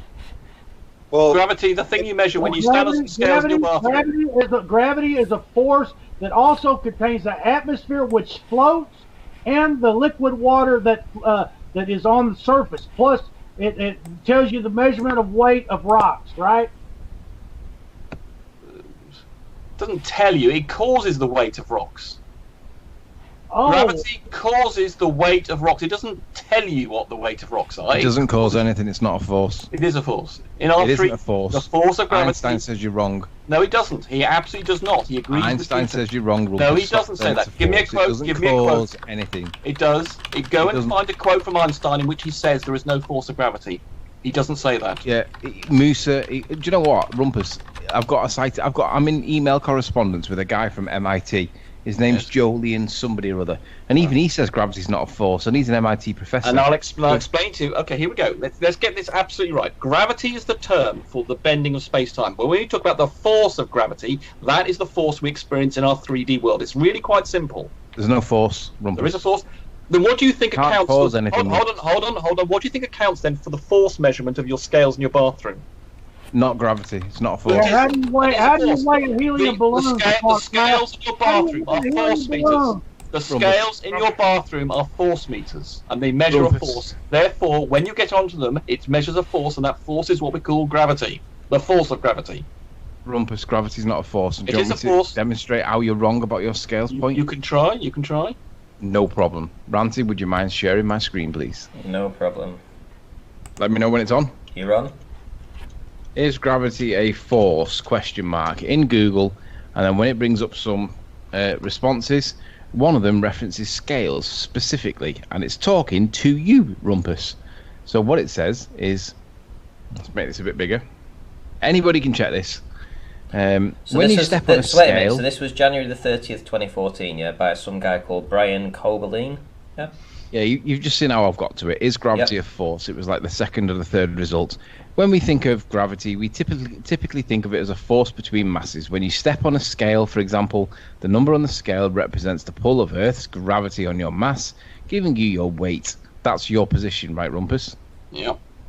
It's easy to imagine the gravitational force of the sun holding the planets in their orbits, or the gravitational pull of the black hole. Forces are easy to understand as pushes and pulls with an interaction. And here we are. It even says, but now we understand that gravity as a force is only part. In other words, it's saying it is a force. My God, every single time when you come to Citation, it supports me. Thank you very much. Calm he down. shoots, he scores. Calm down, Rumpus. Calm down. Let Tony put it. Let Tony have his. Prematurely ejaculate here. Let's just read what it says. Yeah, let have his. But now we understand that gravity as a force is only part of a more complex phenomena describe the theory of general relativity. While general relativity is an elegant theory, it's a radical departure from the idea of gravity as a force. It says in the first part of that paragraph, it says it as a force. It's only part. Rumpus, if you could just let him get to the crescendo. I did. I agree. I interrupted there, Anthony. Sorry. Just let him get to the crescendo. Tony, could you read that entire paragraph back again? So from but we know, because when you interrupt somebody when they're actually explaining it, it does detract from the actual meaning. So I did interrupt him. I'm sorry. So if you could do that again, Tony, please. Thank you. I think what I'll do, Rumpus, I'll read the whole paragraph if you don't mind. But now we understand that gravity as a force is only part of a more complex phenomena described in the theory of general relativity. Whilst general relativity is an elegant theory, it's a radical departure from the idea of gravity as a force. As Carl Sagan once said, extraordinary claims require extraordinary evidence, and Einstein's theory is a very extraordinary claim. But it turns out there are several extraordinary experiments that confirm the curvature of space and time. Rumpus, can you tell me in this context, when it says that it's a radical departure from the idea of gravity as a force, does that mean that gravity is a force, Rumpus? Yes, the force of gravity is a force. Yes, it does. Let me read it. Read the first bit. It does not say it's not. What it's saying is that it's not as simply as a force. So if you read the first part of that paragraph, it confirms exactly what I said. It's a complex. It's not just a force. It says it's part of a more. So it's part. So it still is. So it still says that gravity is a force. But see, here we go. It says, but we now understand that gravity as a force is only part of more. So it's still saying it's a force. Yeah, but Rumpus, 2-0. To pick the bit of the sentence that supports you and ignore the rest that doesn't isn't really... Right, what he's saying is it's radical in normally the way we describe forces between objects. Say an electrostatic force, we have a positive and negative charge. So, they attract... Hold on, now you were interrupting me. When you have a positive and negative force, they attract one another. The two things directly interact with their fields. That's not what happens with gravity. So that's what it means. Hold on, let me just finish. Nearly there. What it means by it's a radical departure of the idea of gravity as force is it means the causes of the force. Gravity is an umbrella concept to describe the bending of space-time, but there is a force of gravity as confirmed in the earlier part of that paragraph. Okay, Rumpus, so the following part that doesn't agree with you, can you tell me what this means in the context of the paragraph as a whole? It didn't say it's not a force, Anthony. It says it's a radical departure. Yeah, well, it means... Rumpus, stop. It's a radical departure from the idea that gravity is a force. Which does not mean to say it's not a force. It's a radical departure. Radical departure doesn't support the idea that it's a force. It's trying to give the source of this force. So let me get this straight. For the benefit of the audience, there's only Fight the Flat Earth, Rumpus, and Skyfly Bride that still think gravity is a force. Everyone, Einstein thought it was a force. Einstein said it's not a force. There's the force of gravity, and there's the gravity which is described. The term gravity is describing the bending of space-time, but the force it manifests, the force of gravity, just like we talk about electrostatics, we say the electrostatic force, but electrostatics is not a force, but the force of, and this quote here you've got there, by the way, that's not by the person who wrote the article, that's by someone who wrote in. He's answering questions. He could be writing and saying that 1 + 1 is equal to 3, and you keep on quoting that as something that Jolyn Bloomfield said. He didn't say that. That's a question, and you keep on quoting it as his words. They're not his words. They're the words of someone who asked a question. It's incredible. Rumpus. So if that's not the words of Julian Bloomfield, if you can see on screen, I've got Julian Bloomfield in my inbox currently. And I've asked him if he could explain to me a couple of queries to do with gravity. And guess what he says? And he'll say that the word gravity and then there's the force of gravity. There are two distinct things. No, he says gravity is not a force. I guarantee you'll have misunderstood what he says. He's not saying very much at the minute, is he? Sorry, Tony. I still haven't figured out how you weigh a helium balloon. Come on and tell us that big wild story. Just bear with me, David. Just bear with me, because he's criticised that the guy that wrote the article's not responding to him. Julian Bloomfield, right? No, he's fine. The things he said are fine. The things he said in the article were fine. I'm just trying to get to the bit where Julian Bloomfield is on screen telling you literally that gravity is not a force, and for some stupid and I've reason... explained to you, Anthony, there's the term gravity, which is the bending of space-time, and then there's the force of gravity. There are two separate things that you're conflating, and you don't understand that that's what you're doing. Gravity is the term to describe the bending of space-time, and then there's the force of gravity that we experience in our 3D world that is an effect, a result of that bending of space-time. But so the bending of space-time is described as being gravity. Just give me a couple of seconds to present this to you, right? I want to present it to you, and then I want you to respond when I've finished. Don't interrupt me.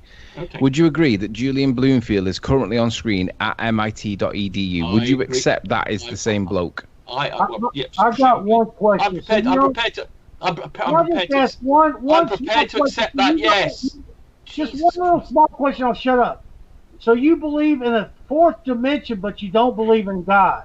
How does that work? You believe in an invisible place that you could go? Because we've got 10 independent pieces of evidence that show there's a 4D world. We have no evidence whatsoever for God. So, Rumpus. There we go. See, folks, gravity holds the atmosphere on, and there's a fourth dimension without God in it. There we go. Go and measure yourself on some scales, and you can experience gravity. Go and measure yourself on some scales. Why don't you tell us, David? Measure yourself on some scales, and you'll find gravity there and then. How you can weigh a helium balloon? David, I'm going to mute myself if you carry on. You're ruining my point here. Just give me a sec, then you can respond. Let Anthony make his point. So, I said to Julian Bloomfield, the writer of the previous article, that you criticised that it wasn't. No, I didn't his criticise words. his article. No, his article's fine. It's just the question was that I've had a problem. Yeah, but you said that it wasn't him responding; it was a question to him. No, I didn't say it wasn't him responding. His article is the. No, I didn't. You didn't listen. You don't comprehend what's being said to you. Listen carefully.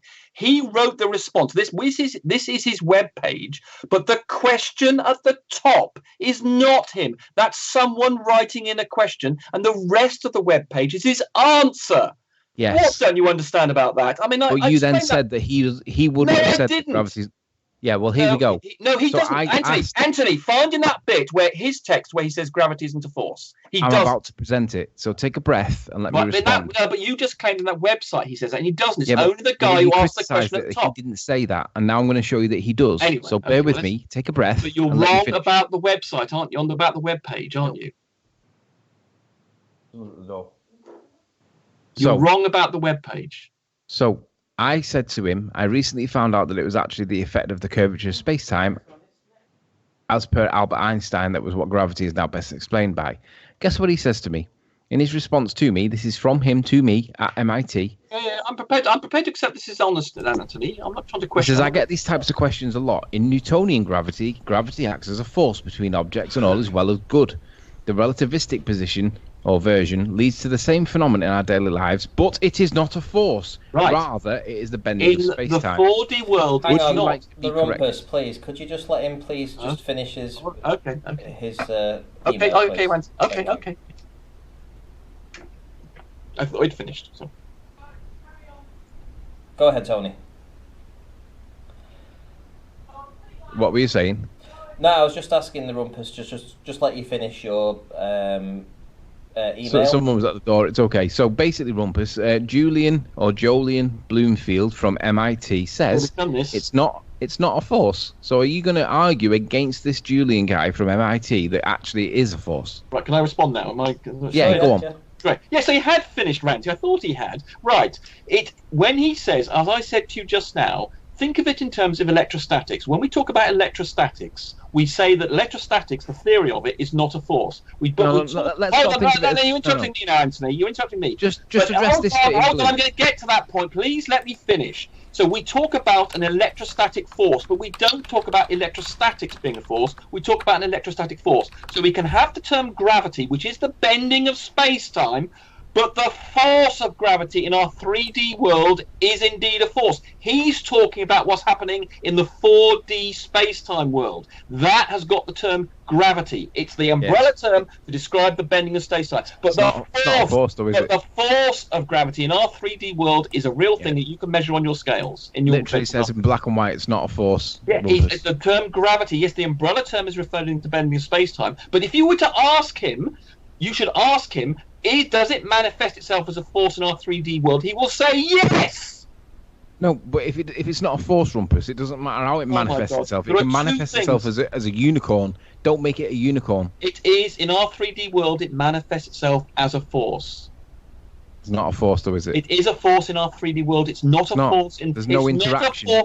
It's not a force in 4D space-time, and I completely agree with the comment he made there. But it manifests itself as a force in our 3D world. But I don't know why we even argue this Einstein theory, because this is begging the question of space, which hasn't been proven anyway. I'll tell you what, I'll get that guy. I'll email Jolene what's-his-face, given the fact that Musa seems to be at about 15 different conferences when I'm trying to get hold of him. How many times, Rumpus, do you need someone to tell you it's not a force before you accept it? I'll tell you what, we'll get him into a hangout, and I will ask him, does gravity manifest itself as a force in our 3D world? Well, we already know your opinion. And he will say, yes. He will say, yes, it does. Rumpus, listen, you've got an MIT professor, you've got a guy from Scientific American, you've got Albert Einstein himself all telling you gravity's not a force, and you think that you can correct them when Fight the Flat Earth thought that you could correct Musa. Rumpus, hang on. When Flat Earth thought that he could correct George Musa, and when he came on, he stabbed him in the eye with a compass, and you think you can do better? Be my guest. George Musa agrees with me. 20 seconds after he made the statement, gravity is not a force. He then said, but you have to treat it as a force. He didn't tack on in our 3D world, but he might as well have done. And he will do that when I finally manage to drag him into a hangout. He will agree with me that in our 3D world, and he agreed with Fight the Flat Earth, that in our world it manifests itself as a force. And what he's talking about in the 4D space-time world, gravity is the bending of space-time, which is not a force. There's a there are two things here, and you can't help but conflate them. And that's a problem you've got with being able to distinguish a moderately complicated idea. But I will get George Musser, finally, when I manage to grab hold of him, to say exactly to agree with me. And this guy, I'll email this guy here, and I'll get him into a hangout or something, and he will agree with me as well. Bottom line, though, is Rumpus, it's still not a force. No matter how many times you try rewording it, it still can't cause anything. I'll tell you what, I'll get him to type I'll get him to send me an email in which he says, in our 3D world, it is a force. Rumpus, in science, force is the push or pull of an object with mass that causes it to change. Can you give me any example in science where an apparent or a fictitious or a Rumpus-esque force can cause anything? It can't, can it? Yeah, of course, that's what apparent forces are exactly like forces. They behave. So centrifugal force is an apparent force, Rumpus. Correct. What causes centrifugal force? Is it the rotation of the thing that you're in, or is it an outward acceleration caused by something in the middle? It's an outward acceleration caused by. No, it's not. It's the rotation of the object you're on that's not actually a force, Rumpus. It is. It depends on reference frames. This is something you don't understand, unfortunately. You don't understand. An apparent force is exactly the same as a real force. It causes things to accelerate. You don't. No, otherwise it would be called a force. Hold on. You do not. That's wrong. Hold on. Let me finish, and then you can answer. An apparent force has just the same effect as any other force. You don't understand this. You seem to think because it's got the word apparent before it, it doesn't cause acceleration. It does. It does cause an acceleration. You didn't know if you're talking about the third dimension or fourth dimension here, because you get like mixed up and you like to mix them up where you could be in the fourth dimension and then the third dimension and then move back and forth. We don't want to hear that. We want to know in the third dimension, does gravity have a force, and is it holding the atmosphere on the our Earth? 3D world, it is a force, yes. Yeah, and it's Go and get some scales. On the Earth, David, go and get some scales. What do you think that force meter is measuring in your bathroom? Go and see, and it shows it's a force meter, and it will show you the force of gravity that it's being exerted on it when you stand on it. That is the force of gravity. It's measuring how far away from your position of equilibrium you are relative to your medium. So you're denying it's a force meter? Yeah, I deny that it's a force meter. God. It's not measuring a force. There's no force on you. You've just got your mass. Mass. Rumpus, you're telling me you think scales are not a force meter. Would you like to repeat that, please? Rumpus, you said that mass is not a force. Hold on. Can we just hold on? Let's just deal with my point first. We can get back to your next point. Let's deal with my point first. Are you saying that scales are not force meters? Correct. Oh my God. And do you want me to explain why? And you can tell me where I go wrong. Yeah, how do you put a helium balloon on that scale and weigh it? Tell us. Hang on a sec. Hang on. Rumpus, do you want me to explain why? And you can tell me where I go wrong. Okay. It is a good question, though. These are your words. You say mass is not a force, weight is a force, correct? Mass is not a force, weight is a force, yes. Yes. So if mass is not a force, and we know that little g, gravity, is not a force as well, that means we're only left with acceleration. Little g is not a force, it's an acceleration due to gravity.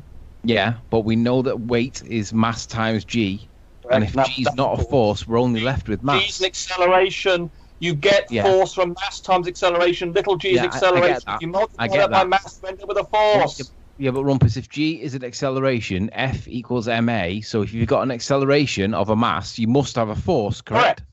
Correct. Right, but if gravity's not a force, it is a force in our 3D weight's not a force. It is a force in our 3D world, and Musser will back that up and said so in the Fight the Flat Earth. He said gravity's not a force, Rumpus, so we're left with just mass. Musser said it was. Musser said in our 3D world you must treat it as a force. Go and look at the Fight the Flat Earth hangout. He said that. It's funny you should say that. I have it on screen. Bear with me. Go on. He will say you must treat it as a force. So Rumpus is saying, go and check what Fight the Flat Earth actually said. Yeah. I have it on screen. Let's hear what he actually said. You ready? Yeah.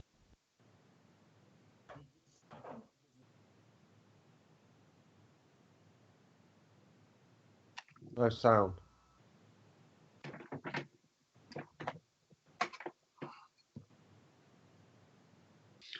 I will get Mercer eventually to come in and say exactly what I'm saying when I find him. How do you Rumpus. weigh a helium balloon? Don't be There's rumpusing. no You sound. asked- There's you no asked me to sound. We run- can't hear, Anthony. We can't hear what you're saying.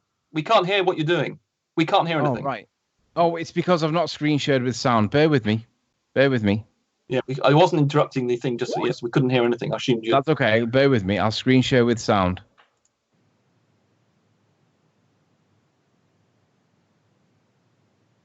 Okay, so now we're on screen share with sound, and you asked for Musa, and immediately I've got him on screen. Let's hear what Musa actually says in this context, and see Yeah, whether let it play on. correct. Don't just stop it after he says gravity's not a force. Let it play on. It's only just over a minute. Let's hear what he says. Let's see what bit you cut it off at, because I suspect you're going to cut it off before he qualifies that statement. We still can't hear it. I just know you're going to cut it off. And he does it in about at 9, I think it's 9 minutes or 10 minutes. He then goes on talking about must treating it as a force then as well. He actually says it Where's twice. the cutoff point to this vacuum that you say is space? Where's that cutoff at with this gas pressure the gravity's holding in? Where's that cutoff point, and how do you flip around into the other?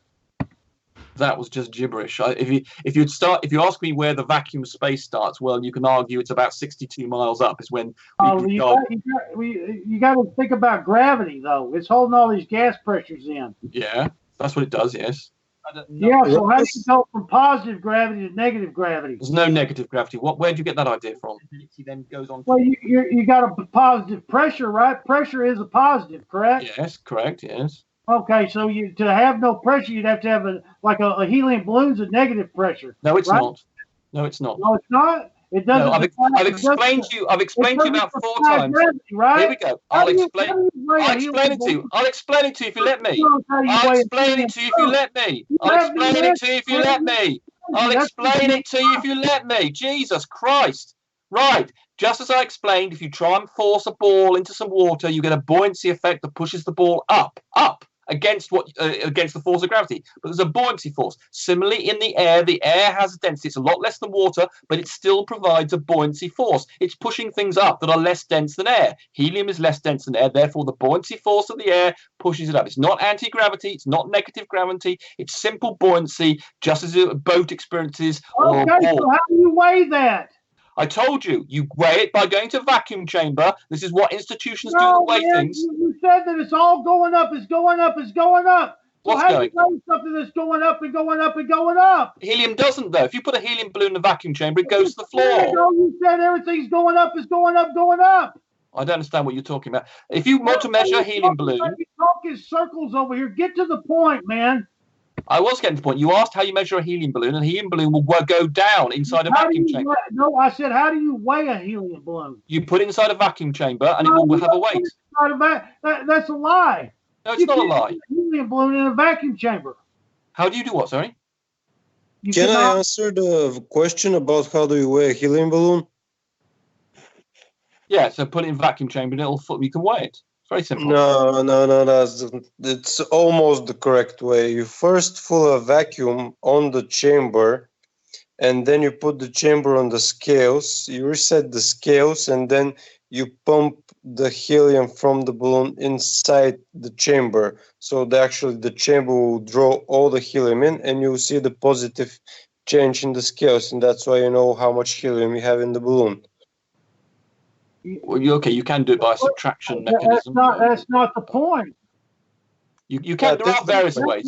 That is taking the pressure and then letting that pressure force the air back into the chamber. In the environment, that's not what happens, right?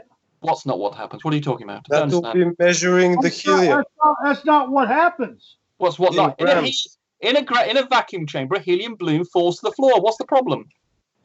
No, you try to use a vacuum chamber. You've got to understand something. You've got a force then inside the vacuum chamber. Because once you add the air into the vacuum chamber... It's not a vacuum chamber, then, is it? There is no air, you dumb fuck. There's no air in the vacuum chamber. Exactly. There's no air, right? Right. So the helium falls to the floor. There, right? So the helium falls to the floor. So is the helium is it going to be lighter? Is that how you're going to measure the lightness of it then? No, right? it's not mass. It's heavy. You can measure the mass the weight of a helium balloon in a vacuum chamber. It's not going to float inside of the machine. It's going to fall to the floor. Inside a vacuum chamber, a helium balloon. Inside a vacuum chamber, a helium balloon falls to the floor, and you can measure its weight. Quit trying to talk in circles over here. You've lost. It's not a circle. What don't you understand about that? Inside a vacuum chamber, a helium balloon will fall to the floor, and you can measure its weight. What don't you understand about that? And see what I'm saying about these lies? This is keep on. We've already. That's a simple statement. How can you not understand what I just said? Everything you're saying is wrong, okay? What I said is correct. David. How can you not understand what I just said? Inside a vacuum chamber, a helium balloon would fall to the floor, and if you had a weighing device underneath it, it would register a weight. It's really, really, really, really simple. Man, it just goes to show you how unsmart you are, right? You don't understand what I mean. How can you not understand what I'm saying? Example, right? Let me tell you. So, where is the nozzle going to be located at on this helium balloon when it drops in the container? It'll just fall to the floor. It'll lie on the floor. It'll lie on the floor. Side of it? Is it going to be on the top of it? Is it going to be on the bottom of it? What side are you going to start the suction from? It'll lie on the floor. Okay, so you put the balloons inside of this chamber, right? Yes, and it'll fall to the floor. And the suction hose is on the bottom. There's no suction hose. Hold on, we've got a vacuum chamber. There's no suction hose. There's no suction hose. You've created a vacuum You've created a vacuum chamber. You put a helium balloon in there, and it will fall to the floor. Suction hose on it. It's got a suction hose. Okay, you create the vacuum chamber. Yes, once you've done that, the helium balloon will fall to the floor. What's the problem? No, it depends on which side you have the suction. No, it doesn't. No. Once you've removed the air, the balloon will fall to the floor. It's really simple. No, sir. It's because you've removed the air. Because it's got weight. If there was no gravity, it would flap about and do whatever it likes. It doesn't go upwards, does it? It falls to the floor. Hey, let me tell you something. You're not fooling anybody with this, man. Nobody. Go and look at a video. Go and look at the video. Hey, let me tell you something. If you think people are stupid enough to fall for this explanation, well, I think you're stupid. No, I know. I know. Very stupid. You're possibly the most stupid person I think I've encountered this evening, and that's quite bad. Why don't you pull out that video and show us how it does? You want to do that? Look at the Brian Cox video in a vacuum chamber. I think it has a feather. Yeah. Let's see what some of your box magic over there. You want to do that? Let's watch your box magic. Come on. What's the box magic? I don't know. No idea what you're talking about. Let me ask you this question: If you put that suction hose on the bottom of that, hold on. Anthony's got a video in which there's a helium balloon inside a vacuum chamber and it falls to the floor. So in fact, Anthony's provided this video. It's an Action Labs. It's an Action Labs video. They put two helium balloons in a vacuum chamber, and they float. Initially, hold on. They initially float. Hold on. They then remove. Hold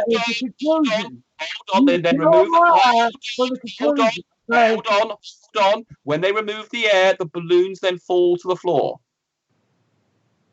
What does the balloon do first? What does it do first? It increases in size, right?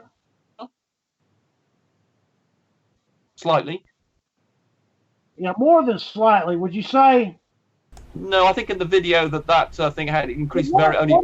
What is happening as that balloon starts to get larger? Is that balloon getting hotter inside? Why would the helium become bigger? No, they would actually get cooler because it's doing work. Could I just ask one question here, guys? Because we have had a question from Gleam in the chat. Gleam wants a question answered by you, Rumpus. Does the electrostatic field of Earth get accounted for in this interaction? No, because there is no electrostatic field of the Earth. Okay, right. Okay, you guys carry on. Okay, I'll qualify that a little bit. There is actually an electrostatic potential. I'm going to have to qualify this a bit more. There is no sort of large scale.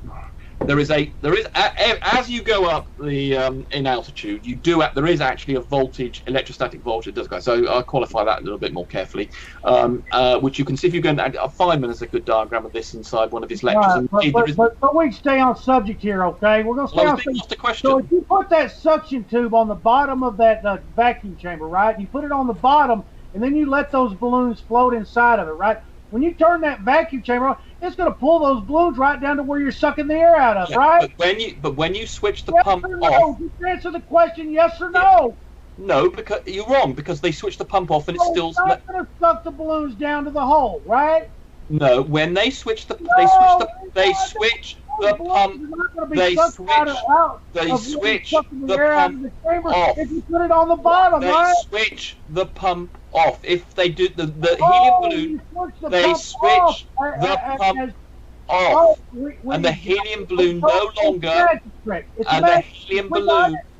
And the helium balloon no longer stands. Magic trick. The helium balloon. That's all I have to say. The helium balloon. Believe in a magic the helium balloon no longer stays upright. It lays. It's on the floor of the chamber. After they switch the pump off, so it's got nothing to do with the pump sucking, as you're putting it. What are you talking about? That's how you empty a vacuum chamber. But then they switch the pump off. But they switch the pump off. They switch the pump off. You know how you suck they switch out of a straw? No, it's just off. like a straw. The pump is not on. The pump is not on. The pump is not on. You know, like when you're a kid and you get a cup when the balloons are lying on the floor. The pump is not on when the balloon is lying on the floor, so the pump has nothing to do with the orientation of the balloon.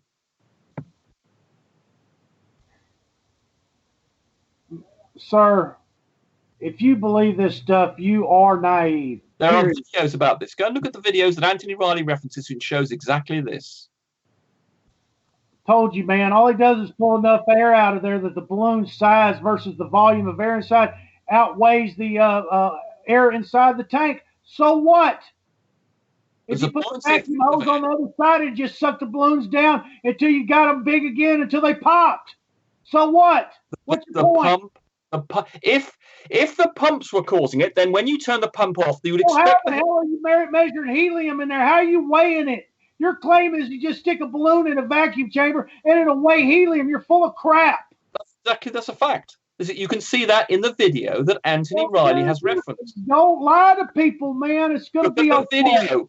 Look at the video in which they remove the air from the chamber and the balloon falls to the floor and they turn the pump off. So it's got nothing to do with the pump. It's due to the fact that the helium weighs something that lies on the floor. It's not due to the size of the balloon versus the size of the chamber, no? Nothing to do with the size of the chamber, no. You're just making stuff up. No, it doesn't. So what would happen if you kept vacuuming those balloons and just fill the whole damn container, right?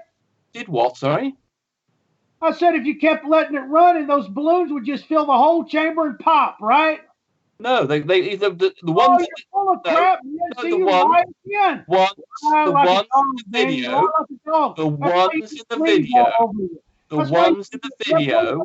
All over you lie like a dog, man. Only one balloon in the video that Anthony refers to when they create a vacuum. Only one of the balloons pops. The other balloon is intact and still has the helium stays down on the floor of the chamber because it weighs something. The only reason that helium balloons go up is because the buoyancy effect of the air. Put the hose on the bottom of it, man. Put the hose on the bottom of the chamber instead of the top. The hose is switched off when it lays down on the floor of the chamber. What happens when you put the hose on the bottom? The balloons automatically are pulled to the bottom of the chamber, right? The hose is turned off. The pump is turned off, so it has nothing to do. As soon as you turn it on, and if you turn it on and the balloons are at the top, it suck them to the bottom, right?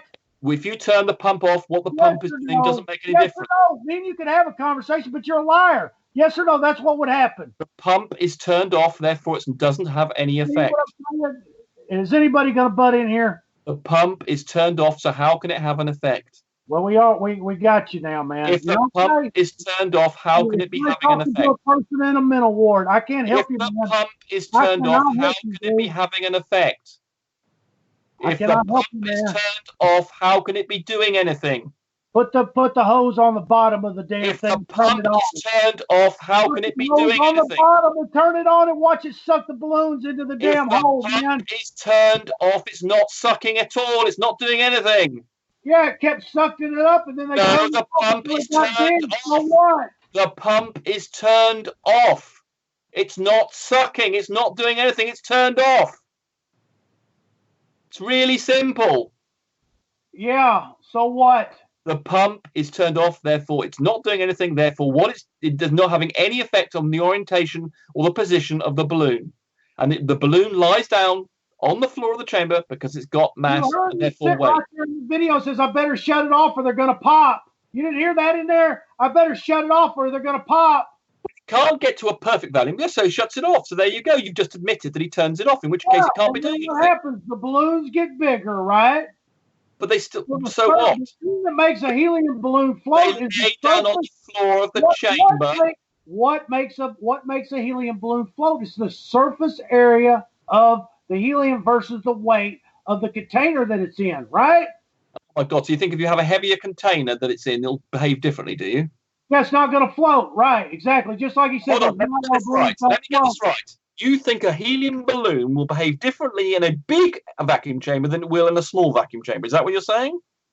Yes, I do. Oh, you are beyond. I mean, I don't know. Have you ever passed an exam in physics or had any education in physics at all? Because, I mean, you're such an ignorant moron. It's very difficult to engage you at any level at all. What you're saying is you've got to understand the volume. It'll take longer for it to fall. There will be a change in the rate of fall as you pull the pressure down, right? Yeah, but the pump is turned off, so it doesn't make a difference. You said right? So this no, I didn't. No, whatever it is, you misunderstood me. If you have one balloon that's 3 inches, one that's 12 inches, and one that's 24 inches, and you start pulling that vacuum, each one of those balloons is going to fall at a different rate, right? No. You're a liar. You don't understand simple physics, I'm afraid. I mean, you don't understand volume of gas versus volume of air. Do you know what Boyle's law is, for instance? Yeah, how can you have gas pressure without a container? Hurry up and answer it. You already did. Gravity, and you're wrong, okay? Right. Gravity is not the answer. Gravity is the answer. Go on some scales and see the force of gravity. How many people think like you? Everybody. All the intellect, anybody of any education thinks like me. Okay, well, prove it then. Right, okay, just go and look at any institution on physics. How do you weigh a helium balloon then? How do you weigh a helium balloon? You're a science denier. You're ignorant of science. Chamber, you're a liar. I suspect you have no science education at all. You're just demonstrating you have no understanding and no education on the subject, and that you're a very sick person. I wish you were a real science person. You're a science denier. All of science agrees with what I'm saying. I don't know what's wrong with you, man.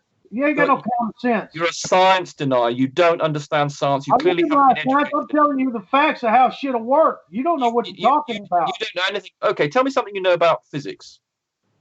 All right, if you stick that vacuum hose on the bottom on that chamber, it'll pull those balloons down as soon as you turn it on. You got it?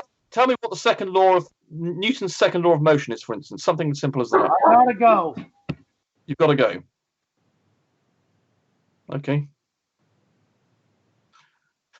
Oh, that is one very, very, very, very ignorant and silly person. Possibly the most silly and ignorant person I've met for good 48 hours or encounters. Oh. Well, I guess you were the last man standing there, Rumpus. Yeah, I suppose so. Everyone else seemed to leave. You rumpused them off. Yes, not intentional. The right hand. I mean, he actually wouldn't let me finish a sentence. Just about. I mean, he claims I was interrupting him, but it's quite obvious if you had to look at it objectively. He simply does not allow an exchange of views, and I think your 30-second thing is the only way to deal with someone like that. Where I think it's a little insulting to say that he was the only instigator there. I mean, you were just as bad. Only because he was systematically interrupting me. I'm not just going to sit there and take it. It'd have been nice though if you could have both been a little bit more civil. I mean, you both rumpused each other. In fact, it was just a rumpusy hangout essentially when you guys joined. But he systematically and ruthlessly interrupted me. He didn't let me start. Well, I know there were occasions when I didn't get more than about 3 seconds into an answer, and he would stop me even though I was giving an answer. I try not to interrupt other people. Well, at least not. I mean, everybody interrupts everybody sometimes a little bit, but most of the time I was letting him speak, and except when he was obviously interrupting. But anyway, he's obviously got a method here that he thinks that a way of having a debate is to sabotage someone's answers, and he was demonstrated to be talking absolute bollocks about that pressure difference, for instance. He was absolutely wrong about the pressure caused by depth, and the fact that he doesn't understand the difference between tire gauge pressure and absolute pressure. I mean, he's an absolute moron. Though, of course, there is this thing. He did admit on Discord that he was a glober pretending to be a flatty and seeing if he could get away with it, which is quite something. I didn't realise anybody really did that. I know there was all these rumours about it, but he did actually say that in Discord. I've seen numerous citations of this. It was actually quoted in being handed around that he did that in Discord. So I mean, but he's being so stupid. I think he is a genuine flatty. I don't know whether he was pretending to be a glober impersonating a flatty to cause more of a rumpus. In annoying lots of people. Perhaps he is. So I think he might be a flatty pretending to be a glober being a flatty. I think might be the way it works, but who knows? He's clearly an idiot though, whatever he is. Who's that? Who are we talking about here? Right the Hand. He actually wrote. No, I actually believe Right the Hand is a genuine flat earther. In fact, I actually think that he's onto a few things. It's just that it goes against what you guys believe. And well, okay, he's wrong. He's a science denier. Yes. So okay. You can't just hand wave him away and say he's wrong. I can. He's denying science. You can say that, but there's a difference between saying it and proving it. So. Well, I can prove it. Everything he says is against science. He denies the existence of atoms. Those science, if you look up any literature in science, his atoms exist. His argument about pressure, he didn't understand gauge pressure. Everything he said was anti-science. He's a science denier. He's in conflict with science. I'm in agreement with it. That's a fact. Well, like I say, if you want to do a rebuttal video to his presentation. Oh, did he give a presentation earlier? No, he's given a presentation about 2 weeks ago. On? Quantum mechanics. Oh, this is the quantum mechanics denier that was arguing with Brenda. Mm-hmm. Oh my god, the guy who's claiming doesn't understand quantum mechanics and doesn't understand how a transistor works, right? Okay. Oh, Jesus. Well, perhaps you could do a rebuttal to his presentation. Perhaps I might do that then. Okay, I might do that. Yes, I didn't realise that was that idiot. Okay. Rightio. Okay, I will look at that. The rumpus, honestly, if you end every sentence with with that idiot sort of thing, or you're utter more, all that kind of thing, it detracts from what you're saying. Just saying, well, if you've got a good point, you don't need to go to the ad homs, Well, that's I like to give a fraction of that, but most of the time I stick. I don't just call someone an idiot just straight away. Although perhaps I do sometimes, but most of the time I make a substantial argument, and then if someone doesn't understand it, or they're willfully ignorant or something, or they're willfully arguing against it from a point of stupidity, I will occasionally say they're an idiot. But I'd say that's about 2 or 3% of what I say. Most of the time I do stick to the argument in hand, but I can't, particularly with that guy. I mean, he was being so disruptive and deliberately trying to sabotage the discussion. I felt that there was that I had to criticise him more than perhaps I might do someone who was a harmless idiot. But yeah, he's easy. I mean, he was actively trying to sabotage the discussion, which was quite annoying. Yes, or something being asked by to. So George Lappin's just said, will you be having genuine flat earthers on? Well, yes, we have had genuine flat earthers on. I believe everybody that came on and has done a presentation on a flat earth side has been a genuine flat earther, so I have no doubt in that at all. I think they're just exploring different avenues, and they, flat earth isn't just essentially we all believe the same thing. People are looking into a lot of different things, and essentially they're going to bring different things to the table, and that's what it's all about. So yeah, I mean, with you saying that, I don't believe that at all. I think they're all genuine. And per se, on Monday, we have Paul on the plane. Now, you can't say that he isn't a genuine flat earther. He'll be here on Monday, and he'll be doing the moon landings were faked, or words to that effect. I don't normally make that accusation. I generally believe that these flatties are genuine idiots normally. But this particular case, though, this quoted this Discord thing. He actually repeatedly said that he was a glober, and he was taunting. I can't remember who it was now. Was it Brian Peck or someone else? And there was a great series of quotes of him saying this. Now, okay, he might have been teasing someone and pretending that he was he's doing a sort of reversal. Who knows? But yeah. Yes, he said.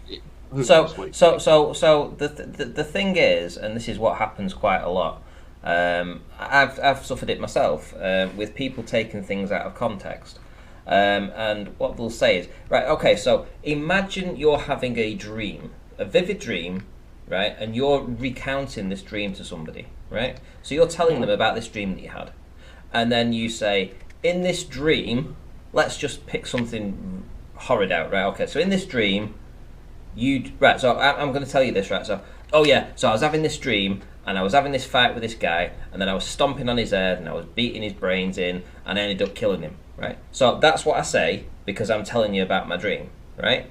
But then if somebody takes the original context out and removes what I've just said, which is, okay, I was having a dream about that, they will then take the snippet out where I say, I was stomping on somebody's head, and then I killed him, and then they'll make a video about it, and suddenly Ranty's a fucking serial killer.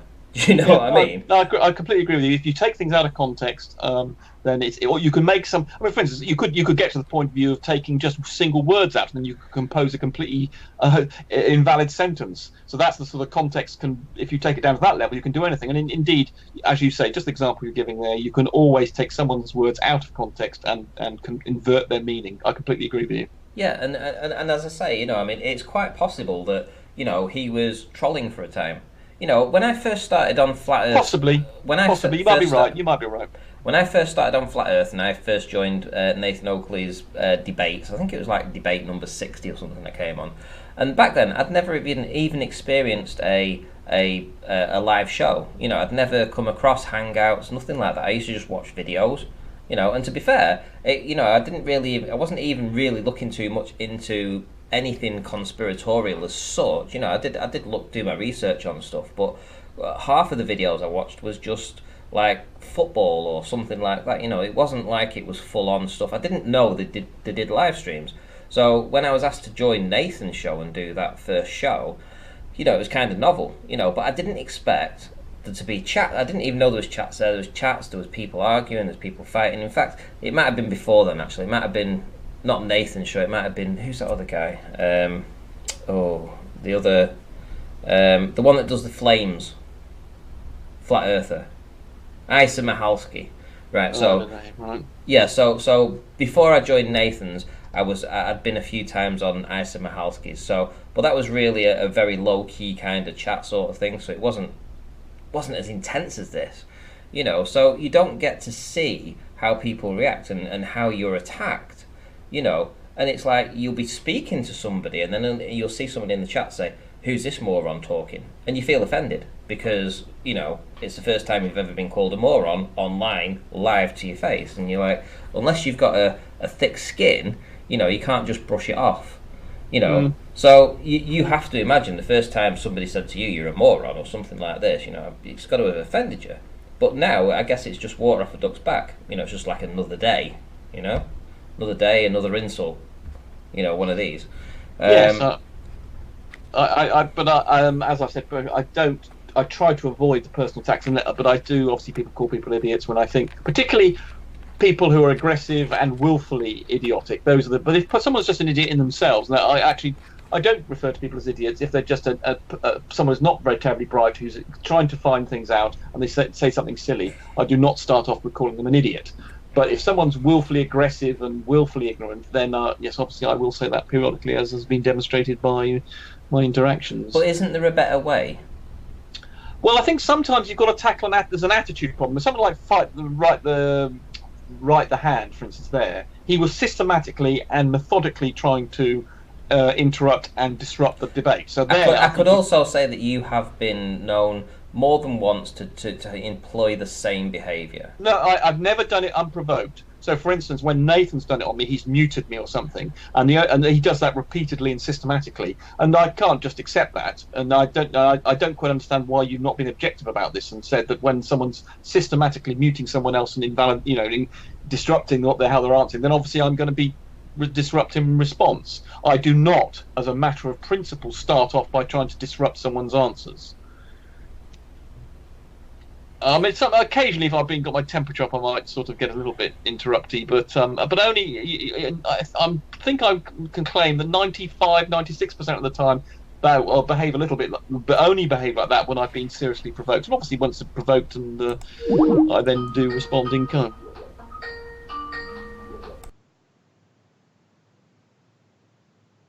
There we go. Right, so yeah, my phone was just ringing. Clutch, if you want to rejoin, it's fine. Click the link. You don't need to call me. I'm still live. So that was right at the hand, by the way. But in any event, yeah, I mean, all this interrupting, all this, taking things out of context, it kind of creates a false narrative. When we're trying to get to the to some interesting points, and I do feel, whether or not you disagree, I mean, that's fine. It's up to you. It's your prerogative to disagree. But I actually feel that Spurs has a very valid point here. Oh my god! I genuinely do. That's why I titled the stream. Well, you can dear and okay. But essentially, this is me being the flat earther, looking at this with a fresh pair of eyes and saying, "Hang about, wait a minute. I'm interested in this and I want to see where this goes." Obviously, I have my round table stuff, which I stay completely impartial with, and I moderate it completely impartial. I don't put any spin on it with any kind of flat earth or anything like that. I let people just express themselves as much as they want. But in things like this, I can come back into my own and talk about flat earth things. And I actually feel that Spurs has a valid point, and it's something that I want to see more of. Okay, right. I genuinely do. Whether or not it's a bit disagree, that's fine. It's a bit sad to me you even think that Spurs has got a point where he's basically denying the existence of a barometer. I mean, it's to say that there's no pressure in the atmosphere when we can have devices that measure this. I mean, it's just so unbelievably stupid. I mean, it's very difficult to know where to begin with someone like that, making a state claim like that. I mean, it's so obviously stupid. So you say, but Ranty, that we have devices that measure pressure, that show pressure, and when someone says that these devices, I mean, he, for instance, doesn't know. It's a device. It's a device. Yes, does your eyeball? How do you weigh a helium balloon? How do you weigh a helium balloon? Tell us. Hurry up. In a vacuum chamber. Wrong answer. Next. Correct answer. I mean, Ranty, I mean, we have devices. How wrong you are, man. You're so wrong. You have an answer that's wrong, and you can't admit it. It's like 2 + 2 = 4. That's the same thing. You're saying 2 + 2 = the fourth dimension plus space and time. Give me a break. Get out of here with that. You don't have the most basic understanding of science, I'm afraid. Whatever, I've forgotten what your name is now. Charlie, whatever. I mean, you clearly have had no science education whatsoever. Charlie hanging. I mean, for instance, could you work out what the pressure would be at the bottom of a swimming pool that's, say, 10 feet deep? Would you be capable of working that out?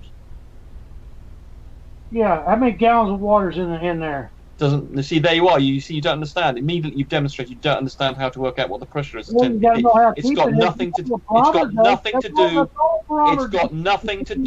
volume. It's got nothing to do with the volume of liquid. We've got your answer. A vacuum chamber weighs helium balloons. We got it, man. Right, and we've just demonstrated you don't understand how you would work. Helium balloons can be weighed inside of vacuum chambers as long as you put the hose on top, right? And we've just demonstrated. As long as you put the hose on top of the vacuum chamber, it'll weigh it. But if you put it on the bottom now, it won't weigh it because it's going to suck it out the hole. But you can't look at it like that because I'm a genius, right? You don't understand that if the pump is off, it doesn't matter where the hose is, and you don't seem to understand how to work out. And you've just demonstrated. I know. And you've just demonstrated you don't know the most simple equation to work out the pressure at the bottom of some liquid. You've just demonstrated that. You've demonstrated. You've just demonstrated. You are. With the hose on the bottom. You have just demonstrated how you don't have the most.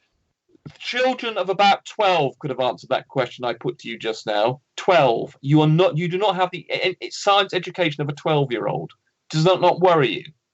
No, I don't believe anything you have to say is the main point. You just said you didn't know. That's what you guys do. You can't win an argument, so you ad hom. I didn't ad hom. I asked you a question. I asked you a question. Everybody doesn't know what you're talking about. I asked you a question. I asked you a question. Swimming pool. We got it. I asked you a question. Anyway, helium balloons in the vacuum chamber. I asked you a question. The atmosphere is a swimming pool. We got it. I asked you a question to see what sort of science knowledge you've got of how you would work out the pressure at a depth in a body of water, and you then came back and said, what's the volume of water? The fact that you asked that question demonstrates you have no idea how to work out what the pressure is at the bottom of a 10-foot body of water. You take your barometric measurement and take it under the water, right? That's how you do it, right? No, I'm asking you to calculate it. I'm asking you how you do it. No, we're going to use I would calculate it. And I'm trying to ask, and I'm asking you if you knew how to calculate it. You calculate it by how? By the weight per gallon? Is that how you do it? No. Okay, how do you do it then? Come on and tell us. You're the one that is asking the question. So tell us how you do it. Right, so you've just accepted. Right, okay, I'll do that. So we've just demonstrated that you do not know how to work out the pressure at the bottom of a body of water. Well, you can say that, but so how do you do it? Right, as a little equation, you have it's rho, which is the density of water, times the height of the you've gone down, times G. The depth of the water, right? Go ahead.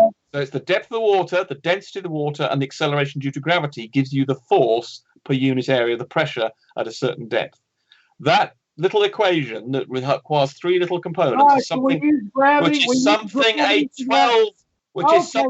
12-year-old you got gravity working underwater. You got gravity working above water. You got gravity coming out. Which is something a 12-year-old could have calculated. It's all which is something a 12-year-old could have calculated, and you couldn't. Gravity's the reason. You do not have the educational level. Okay, guys. Well, I guess I'm going to round it up here because it doesn't look like this and it is going to end anytime soon.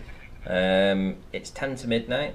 I'm quite tired. We've been going now for, what, 2.5 hours? So, yeah, it was supposed to be something different. It was supposed to be a chit chat, basically a circle jerk between flat earthers. But then I got asked in the chat whether or not this was going to be a circle jerk, and I thought, you know what, well, maybe we'll invite some Globers in, and this is what it's descended to. So, with that, I think I'm going to end the stream. So, tune in on Monday, when we'll be speaking with Paul on the plane, who will be doing a presentation. And yeah, that's all I've got to say. Thanks everyone for stopping by. Hope I've entertained you for a little while. Hope your eardrums haven't burst too badly. And yeah, I'll see you all in the next one.